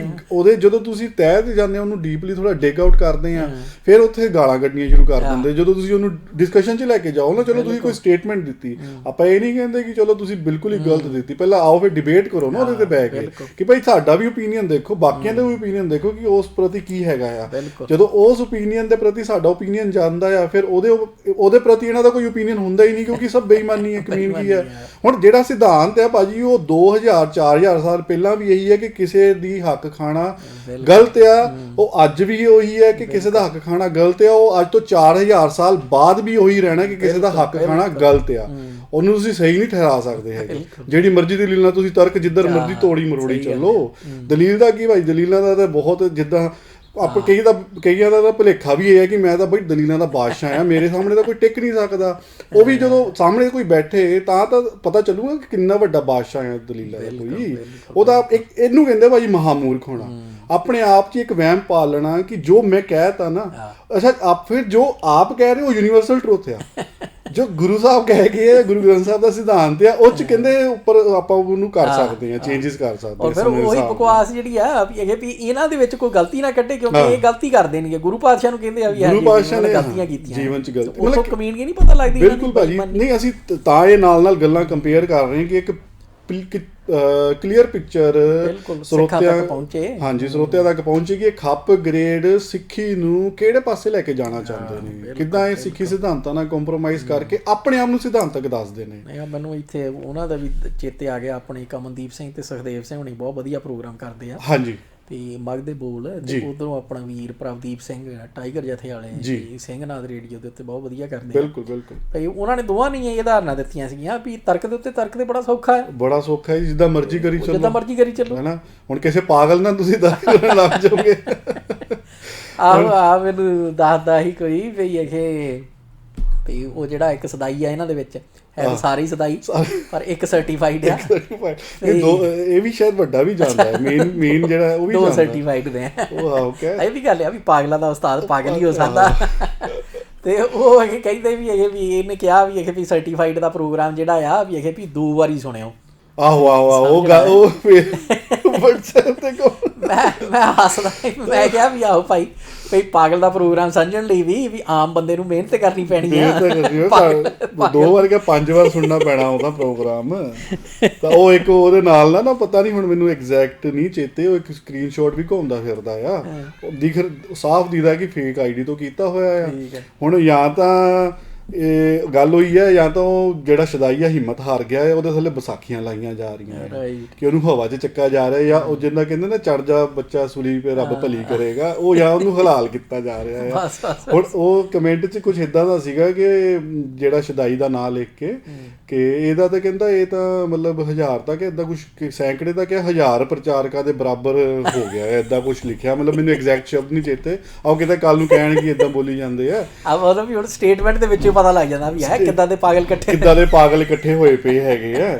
ਨਹੀਂ ਆਪਾਂ ਪੜ੍ਹ ਹੀ ਦਿੰਦੇ ਆ ਜੀ ਸਟੇਟਮੈਂਟ, ਮੈਂ ਦੇਖਦਾ ਮੇਰੇ ਕੋਲ ਜੇ WhatsApp ਤੇ ਆਈ ਸੀਗੀ। ਅੱਛਾ, ਇੱਕ ਕਮੈਂਟ ਦਿਓ ਜੀ ਮੈਨੂੰ। ਨਾ ਜ਼ਰੂਰ ਲੱਭੋ, ਕਿਉਂਕਿ ਗੱਲ ਇਹ ਹੀ ਆ ਭਾਈ ਜਿਹੜੀਆਂ ਨਾ ਗੱਲਾਂ ਏਦਾਂ ਤੁਸੀਂ ਸੁਣਦੇ ਆ ਰੇਡੀਓ ਦੇ ਉੱਤੇ, TV ਦੇ ਉੱਤੇ ਜਾਂ Facebook ਦੇ ਉੱਤੇ, ਤੁਹਾਡੇ ਕੋਲੇ WhatsApp ਤੇ ਘੁੰਮਦੀਆਂ ਆ ਜਾਂਦੀਆਂ ਆ ਜੀ। ਬਿਲਕੁਲ ਭਈ ਉਹਨਾਂ ਨੂੰ ਥੋੜਾ ਜਿਹਾ ਪਾਸੇ ਰੱਖ ਕੇ ਤੇ ਵਿਚਾਰੋ। ਬਿਲਕੁਲ ਸਹੀ ਗੱਲ ਆ, ਕਿਉਂਕਿ ਉਹ ਇੱਕ ਵੀਰ ਨੇ ਬੜਾ ਵਧੀਆ ਕਿ ਉਹ ਜਿਹੜਾ ਨਰਿੰਦਰ ਕਪੂਰ ਦੀਆਂ ਸਟੇਟਮੈਂਟਾਂ ਦਾ ਉਹਨੇ ਕੀਤਾ ਸੀ ਚੀਰ ਫਾੜ। ਸਹੀ ਗੱਲ ਹੈ, ਉਹਨੇ ਐਨ ਦੁੱਧ ਪਾਣੀ ਦਾ ਪਾਣੀ ਕੀਤਾ ਹੋਇਆ ਵੀ ਆਹ ਅਕਲ ਦਾ ਮਾਲਕ ਆ ਬੰਦਾ, ਇਹ ਅਕਲ ਦਾ ਮਾਲਕ ਹੈ। ਔਰ ਉਹ ਐਕਚੁਅਲੀ ਉਹੀ ਸਾਰਾ ਪੈਂਤੜਾ ਜਿਹੜਾ ਆ ਵੀ ਇਹ ਅਪਗ੍ਰੇਡ ਜਿਹੜੇ ਆ ਵੀ ਇਹ ਲਾਉਂਦੇ ਹੈਗੇ ਤੇ ਕਿਉਂਕਿ ਇਹਨਾਂ ਨੂੰ ਪਤਾ ਆ ਵੀ ਜਿਹੜੇ ਸੁਣਨੇ ਵਾਲੇ ਆ ਵੀ ਉਹ ਸਟੇਟਮੈਂਟਾਂ ਜਿਹੜੀਆਂ ਆ ਉਹ ਚੇਤੇ ਨਹੀਂ ਰੱਖ ਰਹੇ ਜੀ। ਬਿਲਕੁਲ। ਤੇ ਜਿਹੜੀ ਲਿਖੀ ਹੋਵੇ ਸਟੇਟਮੈਂਟ ਕੋਈ ਜਿੱਦਾਂ ਹੁਣ ਕਪੂਰ ਦੀਆਂ ਲਿਖੀਆਂ ਹੁੰਦੀਆਂ ਜੀ, ਬਿਲਕੁਲ, ਉਹਨਾਂ ਨੂੰ ਕੰਪੇਅਰ ਕਰਨਾ ਅਜੇ ਸੌਖਾ ਹੁੰਦਾ। ਬਿਲਕੁਲ। ਜਿਹੜੀ ਸੁਣੀ ਹੋਵੇ ਜੀ ਉਹਨੂੰ ਇਹ ਚੇਤੇ ਰੱਖਣਾ ਵੀ ਮਹੀਨਾ ਪਹਿਲਾਂ ਇਹਨੇ ਕੀ ਕਿਹਾ ਸੀ, ਹਾਂਜੀ ਅੱਜ ਕੀ ਕਹੀ ਜਾਂਦਾ ਆ। ਸਹੀ ਗੱਲ ਹੈ ਜੀ। ਤੇ ਉਹ ਚੀਜ਼ਾਂ ਜਿਹੜੀਆਂ ਵੀ ਉਹਦੇ ਲਈ ਇੱਕ ਖਾਸ ਤਰ੍ਹਾਂ ਦੀ ਜਿਹੜੀ ਆ ਵੀ ਉਹ ਮੈਮਰੀ ਚਾਹੀਦੀ ਹੁੰਦੀ ਹੈ ਤੇ ਉਹ ਜਿਹੜੀ ਆ ਡਿਵੈਲਪ ਕਰਨੀ ਜਿਹੜੀ ਆ ਵੀ ਉਹ ਇੰਨਾ ਸੌਖਾ ਕੰਮ ਨਹੀਂਗਾ। ਬਿਲਕੁਲ। ਪਰ ਉਹਦੀ ਦਾਦ ਦੇਣੀ ਬਣਦੀ ਆਪਣੇ ਵੀਰ ਸੁਖਦੇਵ ਸਿੰਘ ਦੀ ਵੀ ਜਿਹੜਾ ਨੇ ਕੱਢ ਲਿਆ ਸੀਗਾ। ਅੱਛਾ, ਤੁਹਾਨੂੰ ਆ ਗਈ? ਹਾਂਜੀ, ਲੱਭ ਗਿਆ ਮੈਨੂੰ। ਤੇ ਕਮੈਂਟ ਇਸ ਦਾ ਲਿਖਿਆ ਜੀ, ਪੰਜਾਬ ਦੇ ਹਜ਼ਾਰਾਂ ਭਾਟੜਿਆਂ ਦੀ ਕਥਾ ਇੱਕ ਪਾਸੇ ਤੇ ਸਾਡਾ ਕੱਲਾ ਵੀਰ ਅੰਗਰੇਜ਼ ਸਿੰਘ ਇੱਕ ਪਾਸੇ, ਹਜ਼ਾਰਾਂ ਕੀ ਲੱਖਾਂ ਤੇ ਵੀ ਭਾਰੀ ਹੈ। ਤੁਸੀਂ ਹੱਸੋਗੇ ਨਹੀਂ ਤਾਂ ਕੀ ਕਰੋਗੇ ਇਹਨਾਂ ਸ਼ਦਾਈਆਂ ਦੇ ਉੱਤੇ। ਹੁਣ ਇਹਨੂੰ ਕਹੀਏ ਵੀ ਕੀ ਅੱਗੇ ਵਿਚਾਰਾ ਮਾਨਸਿਕ ਰੋਗੀ ਆ ਤੇ ਹੁਣ ਇਹਨੂੰ ਹੋਰ ਕਹਿ ਕੇ ਹੋਰ ਕਿ ਦੂਜੇ ਪਾਸੇ ਨਾ ਤੁਰ ਪਵੇ। ਤਾਂ ਹੁਣ ਤੁਸੀਂ ਮਤਲਬ ਪਰ ਚਲੋ ਅਸੀਂ ਕਮ ਸੇ ਕਮ ਸ਼ੇਅਰ ਕਰ ਦਿੱਤੀ ਆ ਭਾਈ ਵੀ ਹੁਣ ਜਿਹੜੇ ਸੁਣਨੇ ਵਾਲੇ ਆ ਵੀ ਉਹ ਆਪੇ ਇਹ ਤੋਂ ਨਤੀਜਾ ਕੱਢ ਲੈਣ। ਬਿਲਕੁਲ ਭਾਈ, ਇਹ ਕਿਹੋ ਜੀ ਜਿਹੜੀ ਕਤੀੜ ਆ ਵੀ ਉਹ ਇਕੱਠੀ ਹੋਈ ਆ ਔਰ ਕੀ ਚਾਹੁੰਦੇ ਨੇ, ਕੀ ਹਾਸਲ ਕਰਨਾ ਚਾਹੁੰਦੇ ਇਹੋ ਜਿਹੀਆਂ ਜਿਹੜੀਆਂ ਘਟੀਆਂ ਸਟੇਟਮੈਂਟਾਂ ਆ ਤੇ ਜਿਹੜੀਆਂ ਮਤਲਬ ਵੀ ਇਲੌਜੀਕਲ ਕਹਿ ਲਓ ਵੀ ਤਰਕਵਹੀਨ ਜਿਹੜੀਆਂ ਗੱਲਾਂ ਨੇ। ਬਿਲਕੁਲ ਭਾਈ, ਉਹਨਾਂ ਚੋਂ ਵੀ ਕੀ ਕੱਢਣਾ ਚਾਹੁੰਦੇ ਨੇ ਬੰਦੇ। ਇਹ ਭਾਈ ਬੇਵਕੂਫਾਂ ਦੀ ਨਿਸ਼ਾਨੀ ਹੁੰਦੀ ਹੈ। ਜਾਂ ਇਹਨੂੰ ਏਦਾਂ ਕਹਿ ਲਈ ਕਿ ਜਿਹੜੇ ਮਹਾਮੂਰਖ ਆਪਣੀ ਕੀਤੀ ਬਕਵਾਸ ਨੂੰ ਬਹਾਦਰੀ ਕਰਕੇ ਦੱਸਦੇ ਨੇ ਕਿ ਅਸੀਂ ਜੀ ਏਦਾਂ ਦੀ ਬਕਵਾਸ ਕਰ ਸਕਦੇ, ਕੋਈ ਕਰ ਨਹੀਂ ਸਕਦਾ, ਉਹਨੂੰ ਬਹਾਦਰੀ ਵਜੋਂ। ਜਿੱਦਾਂ ਹੁਣ ਵੀ ਚੰਨ ਦੇ ਉੱਤੇ ਥੁੱਕਦੇ ਹਰ ਕੋਈ ਸਕਦਾ। ਬਿਲਕੁਲ। ਪਰ ਸਿਆਣਾ ਨਹੀਂ ਥੁੱਕਦਾ, ਮੂਰਖ ਹੀ ਥੁੱਕਦੇ ਆ। ਸਹੀ ਗੱਲ ਹੈ ਜੀ। ਤੇ ਇਸੇ ਕਰਕੇ ਮੁਹਾਵਰਾ ਬਣਿਆ ਆ ਭਾਈ ਵੀ ਇਹਨੂੰ ਛੱਡੋ, ਇਹ ਤੇ ਚੰਨ ਤੇ ਥੁੱਕਣੇ ਵਾਲਾ ਆ। ਬਿਲਕੁਲ। ਪਰ ਥੁੱਕ ਹਰ ਕੋਈ ਸਕਦਾ ਹੈ। ਨਹੀਂ ਹੁਣ ਇਹਨੂੰ ਚਾਹੇ ਇਹਦੇ ਨਾਲ ਇਹ ਵੀ ਇੱਕ ਐਗਜ਼ਾਮਪਲ ਜੋੜ ਦੋ ਗਾਲਾਂ ਦਾ। ਹੁਣ ਗਾਲਾਂ ਕੱਢਣੀ ਹਰੇਕ ਕੋਈ ਕੱਢ ਸਕਦਾ ਹੈ, ਉਹਨੂੰ ਇਹ ਬਹਾਦਰੀ ਦੱਸਦੇ ਆ। ਉਸ ਗਾਲਾਂ ਕੱਢਣ ਵਾਲੀ ਬਕਵਾਸ ਨੂੰ ਇਹ ਬਹਾਦਰੀ ਦੱਸਦੇ ਆ। ਹੁਣ ਉਹ ਬਹਾਦਰੀ ਤਾਂ ਨਹੀਂ ਹੈਗੀ ਨਾ ਐਕਚੁਅਲ ਦੇ ਵਿੱਚ। ਸਾਰੇ ਕੱਢ ਸਕਦੇ ਗਾਲਾਂ ਦਾ ਕੀ ਹੈ, ਲੇਕਿਨ ਸਿਆਣੇ ਬੰਦੇ ਨਹੀਂ ਕਰਦੇ। ਹਾਂ, ਮਤਲਬ ਵੀ ਹੁਣ ਇਦਾਂ ਲੈ ਲਓ ਭਈ ਜਦੋਂ ਨਾ ਵੀ ਇੱਕ ਜਿਹੜੀ ਖਾਸ ਗੱਲ ਬਜ਼ੁਰਗ ਸਾਡੇ ਦੱਸ ਦਿੰਦੇ ਸੀ ਜੀ, ਵੀ ਕਹਿੰਦੇ ਭਈ ਜਦੋਂ ਨਾ ਬੰਦਾ ਤਰਨਾ ਸਿੱਖ ਲੈਂਦਾ ਆ, ਹਾਂਜੀ, ਤੇ ਉਹਦੇ ਕੋਲੋਂ ਡੁੱਬ ਨਹੀਂ ਹੁੰਦਾ ਫਿਰ। ਜੀ ਬਿਲਕੁਲ।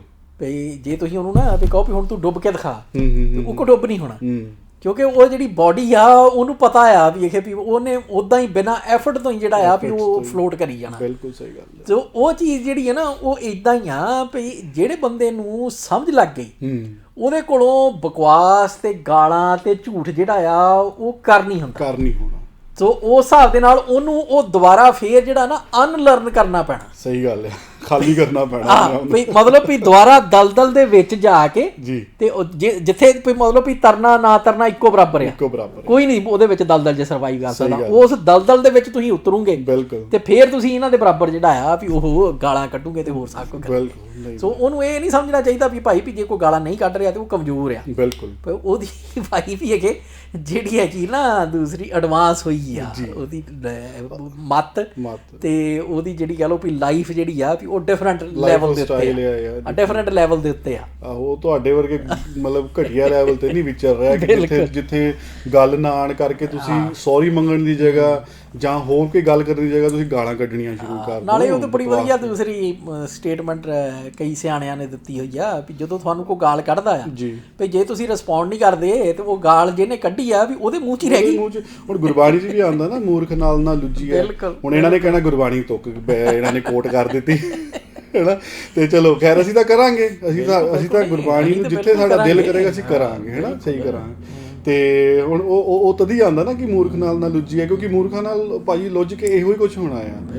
ਇਹਨਾਂ ਨੇ ਗਾਲਾਂ ਕੱਢਣੀਆਂ ਆ। ਹੁਣ ਹਾਂ ਠੀਕ ਹੈ, ਤੁਸੀਂ ਸਾਡਾ ਇੰਨਾ ਫਰਜ਼ ਬਣਦਾ, ਹਰ ਇੱਕ ਸਿੱਖ ਦਾ ਇੰਨਾ ਫਰਜ਼ ਬਣਦਾ ਹੈ ਜਿਹੜੇ ਸਿੱਖੀ ਦੇ ਉੱਤੇ ਇਹ ਹਮਲੇ ਕਰ ਰਹੇ ਆ ਉਹ ਇਹਨਾਂ ਨੂੰ ਨੰਗਾ ਕਰ ਦਿੱਤਾ ਜਾਵੇ। ਜਿੱਦਾਂ ਸਮਾਜ ਦੇ ਵਿੱਚ ਇੱਕਦਮ ਨੰਗਾ ਕਰ ਦਿੱਤਾ ਜਾਵੇ ਕਿ ਇਹਨਾਂ ਦੀ ਕਰਤੂਤਾਂ ਕੀ ਹੈ, ਇਹਨਾਂ ਦੀ ਅਸਲੀਅਤ ਕੀ ਹੈ, ਇਹਨਾਂ ਨੇ ਜਿਹੜਾ ਮਖੌਟਾ ਪਾਇਆ ਆ ਉਹਦੇ ਪਿਛਲਾ ਚਿਹਰਾ ਕੀ ਹੈਗਾ ਹੈ, ਇਹ ਟੀਚਾ ਕੀ ਹੈਗਾ ਹੈ ਤੇ ਕੀ ਪ੍ਰਾਪਤ ਕਰਨਾ ਚਾਹੁੰਦੇ। ਜਿਹੜੀ ਤੁਸੀਂ ਇਹ ਵੀ ਦੂਸਰੀ ਤੁਕ ਜਿਹੜੀ ਕੋਟ ਕੀਤੀ ਆ ਵੀ ਮੂਰਖਾਂ ਨਾਲ ਨਾ ਲੂਝੀ ਹੈ ਜੀ, ਤੇ ਉਹਦਾ ਜਿਹੜਾ ਪਹਿਲਾ ਭਾਗ ਆ ਵੀ ਪੜ ਅੱਖਰ ਇਹੋ ਬੂਝੀ ਹੈ। ਬਿਲਕੁਲ। ਯਾਨੀ ਕਿ ਵੀ ਜੇ ਤੁਸੀਂ ਨੌਲੇਜ ਇਕੱਠੀ ਕਰ ਰਹੇ ਆ ਜੀ ਤੇ ਨੌਲੇਜ ਨੂੰ ਜਦੋਂ ਅਪਲਾਈ ਕਰਦੇ ਆ ਤੇ ਤੁਹਾਨੂੰ ਗੱਲ ਸਮਝ ਲੱਗ ਜਾਂਦੀ ਆ ਵੀ ਮੂਰਖ ਦੇ ਨਾਲ ਉਲਝਣ ਦਾ ਕੋਈ ਫਾਇਦਾ ਨਹੀਂਗਾ, ਹੈਨਾ ਜੀ। ਤੇ ਉਹਦਾ ਕਹਿ ਲਓ ਕਿ ਕਹਿੰਦੇ ਨਾ ਮੱਝ ਦੇ ਅੱਗੇ ਬੀਨ ਵਜਾਉਣ ਵਾਲਾ ਕੰਮ ਹੈ। ਬਿਲਕੁਲ ਬਿਲਕੁਲ ਬਿਲਕੁਲ। ਸੋ ਉਹ ਸਾਰੀਆਂ ਚੀਜ਼ਾਂ ਜਿਹੜੀਆਂ ਵੀ ਇਹ ਸਾਨੂੰ ਵਿਚਾਰਨੀਆਂ ਚਾਹੀਦੀਆਂ ਔਰ ਅਲਟੀਮੇਟਲੀ ਸਾਡਾ ਸਿੱਖਾਂ ਦਾ ਤੇ ਈਵਨ ਮਨੁੱਖਤਾ ਦਾ ਵੀ ਜਿਹੜਾ ਆਧਾਰ ਆ ਵੀ ਇੱਕ ਤਰ੍ਹਾਂ ਨਾਲ ਕਹਿ ਲਓ ਵੀ ਜਿਹੜੀ ਸੇਫਟੀ ਆ ਜਾਂ ਕਹਿ ਲਓ ਵੀ ਬਚਾਅ ਆ ਵੀ ਉਹ ਗੁਰਬਾਣੀ ਨੂੰ ਪੜ੍ਹਨ ਤੇ ਸਮਝਣ ਦੇ ਵਿੱਚ ਆ, ਕਿਉਂਕਿ ਉਹ ਸਿਧਾਂਤ ਨੇ ਔਰ ਯੂਨੀਵਰਸਲ ਸਿਧਾਂਤ ਨੇ ਵੀ ਜਿਨ੍ਹਾਂ ਨੂੰ ਸਮਝ ਕੇ ਅਪਲਾਈ ਕਰਨਾ ਜਿਹੜਾ ਆ ਉਹਦੇ ਨਾਲ ਦੁਨੀਆ ਜਿਹੜੀ ਆ ਉਹ ਚੰਗੇਰੀ ਤੋਂ ਹੋਰ ਚੰਗੇਰੀ ਹੋਣੀ ਆ। ਸਹੀ ਗੱਲ ਹੈ ਜੀ। ਸੋ ਇਸ ਕਰਕੇ ਵੀ ਜੇ ਅਸੀਂ ਸਿੱਖ ਜਿਹੜੇ ਜਾਣਦੇ ਆ ਸਿਧਾਂਤਾਂ ਨੂੰ, ਬਿਲਕੁਲ ਜੀ ਬਿਲਕੁਲ, ਵੀ ਜੇ ਅਸੀਂ ਉਹ ਨਹੀਂ ਪੜ੍ਹ ਕੇ ਸਮਝ ਕੇ ਦੁਨੀਆ ਦੇ ਸਾਹਮਣੇ ਪੇਸ਼ ਕਰਦੇ ਬਿਲਕੁਲ ਜੀ, ਤੇ ਫਿਰ ਉਹ ਸੀਗੀ ਦੂਸਰੀ ਇੱਕ ਤੇ ਪਰਲੈਸ ਬਕ ਕਰਕੇ ਆ, ਅਮਰੀਕਾ ਦੀ ਨੋਵਲਿਸਟ ਸੀਗੀ। ਉਹ ਜੇ ਤੁਸੀਂ ਗੂਗਲ ਸਰਚ ਕਰੋ ਤੇ ਉਹਦੀਆਂ ਸਟੇਟਮੈਂਟਾਂ ਜਿਹੜੀਆਂ ਗੁਰੂ ਗ੍ਰੰਥ ਸਾਹਿਬ ਬਾਰੇ, ਗੁਰਬਾਣੀ ਦੇ ਗਿਆਨ ਬਾਰੇ ਤੇ ਉਹ ਬੜੀਆਂ ਨਿਕਲ ਆਉਣੀਆਂ ਆ। ਤੇ ਇੱਕ ਸੀਗਾ ਆਰਨਲਡ ਜੇ ਟੋਇਨਬੀ ਜੀ, ਉਹ ਬਰਤਾਨੀਆ ਦਾ ਸੀਗਾ ਔਰ ਉਹਨੂੰ ਇੱਕ ਤਰ੍ਹਾਂ ਨਾਲ ਕਹਿ ਲਓ ਵੀ ਇਤਿਹਾਸਕਾਰਾਂ ਦਾ ਵੀ ਹੁਣ ਤੱਕ ਦਾ ਜਿਹੜਾ ਆ ਵੀ ਸਭ ਤੋਂ ਵਧੀਆ ਇਤਿਹਾਸਕਾਰ ਉਹਨੂੰ ਮੰਨਿਆ ਜਾਂਦਾ ਜੀ। ਬਿਲਕੁਲ। ਉਹਦੀ ਸਟੇਟਮੈਂਟ ਜਿਹੜੀ ਟੋਇਨਬੀ ਦੀ ਆ ਉਹ ਇਹ ਆ, ਕਹਿੰਦਾ ਭਈ ਸਿੱਖਾਂ ਨੇ ਭਈ ਇੱਕ ਬਹੁਤ ਵੱਡੀ ਅਣਗਹਿਲੀ ਕੀਤੀ ਹੋਈ ਆ ਭਈ ਅਜੇ ਤੱਕ ਉਹਨਾਂ ਕੋਲੋਂ ਜਿਹੜਾ ਗੁਰਬਾਣੀ ਦਾ, ਗੁਰਮਤ ਦਾ ਜਿਹੜਾ ਵਿਜ਼ਡਮ ਆ ਵੀ ਜਿਹੜਾ ਗਿਆਨ ਸਾਰਾ ਹੈਗਾ ਆ, ਫਲਸਫਾ, ਉਹ ਅਜੇ ਤੱਕ ਦੁਨੀਆ ਤੱਕ ਪਹੁੰਚਾ ਨਹੀਂ ਹੋਇਆ। ਹੁਣ ਉਹ ਚੀਜ਼ ਜਿਹੜੀ ਹੈ ਨਾ ਉਹਨੂੰ ਅਸੀਂ ਐਜ਼ ਚੈਲੰਜ ਲਈਏ ਤੇ ਐਜ਼ ਇੱਕ ਤਰ੍ਹਾਂ ਨਾਲ ਕਹੋ ਵੀ ਝੜਕਾ ਵੀ ਲਈਏ। ਬਿਲਕੁਲ। ਵੀ ਭਾਈ ਗੁਰੂ ਪਾਤਸ਼ਾਹ ਨੇ ਸਾਡੇ ਸਪੁਰਦ ਖਜ਼ਾਨਾ ਕੀਤਾ ਸੀ ਤੇ ਅਸੀਂ ਉਹ ਖਜ਼ਾਨਾ ਜਿਹੜਾ ਆ ਵੀ ਉਹ ਦੁਨੀਆ ਦੇ ਸਪੁਰਦ ਕਰਨ ਦੇ ਵਿੱਚ ਵੀ ਇੰਨੀ ਕੁਤਾਈ ਵਰਤ ਬੈਠੇ ਆ।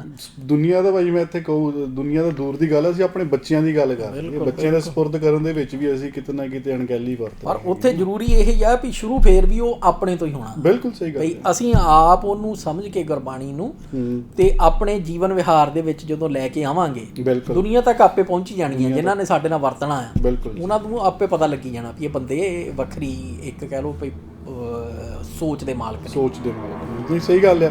ਤੇ ਬਿਲਕੁਲ ਸਹੀ ਗੱਲ ਹੈ ਭਾਜੀ। ਤੇ ਮੈਂ ਇਹਦੇ ਨਾਲ ਇੱਕ ਹੋਰ ਗੱਲ ਜੋੜਨਾ ਚਾਹੁੰਦਾ ਸੀਗਾ ਕਿ ਜਿੱਦਾਂ ਆਪ ਜੀ ਨੇ ਗੱਲ ਕੀਤੀ ਨਾ ਕਿ ਜਿਹੜਾ ਦੁਨੀਆ ਦਾ ਬਚਾਅ ਆ ਉਹ ਹੈ ਹੀ ਉਹਦੇ ਵਿੱਚ ਜਦੋਂ ਆਪਾਂ ਗੁਰਬਾਣੀ ਦੇ ਨਾਲ ਜੁੜਦੇ ਹਾਂ, ਗੁਰਬਾਣੀ ਦੇ ਸਿਧਾਂਤ ਨਾਲ ਜੁੜਦੇ ਹਾਂ। ਹੁਣ ਉਹਦੇ ਵਿੱਚ ਵੀ ਦੇਖੋ ਜੀ, ਇਹਨਾਂ ਨੂੰ ਇੰਨਾ ਫਿਕਰ ਪਿਆ ਹੋਇਆ ਕਿ ਗਾਹਾਂ ਇਹਨਾਂ ਨੂੰ ਪਤਾ ਆ ਕਿ ਜਿਸ ਹਿਸਾਬ ਨਾਲ ਗ੍ਰੀਡੀਨੈਸ ਦੁਨੀਆ ਦੇ ਵਿੱਚ ਵੱਧਦਾ ਜਾ ਰਿਹਾ ਹੈ, ਲਾਲਚ ਦੁਨੀਆ ਦਾ ਵੱਧਦਾ ਜਾ ਰਿਹਾ ਹੈਗਾ ਆ, ਹੈ ਨਾ। ਤੇ ਖਾਸ ਕਰ ਜੇ ਉਹ ਲਾਲਚ ਉਹਨਾਂ ਤੇ ਭਾਰੂ ਹੋ ਗਿਆ ਜਿਨ੍ਹਾਂ ਦੇ ਹੱਥ 'ਚ ਕੰਟਰੋਲ ਆ, ਤੇ ਫਿਰ ਬਾਕੀ ਦੁਨੀਆ ਦਾ ਕੀ ਬਣਨਾ ਹੈਗਾ।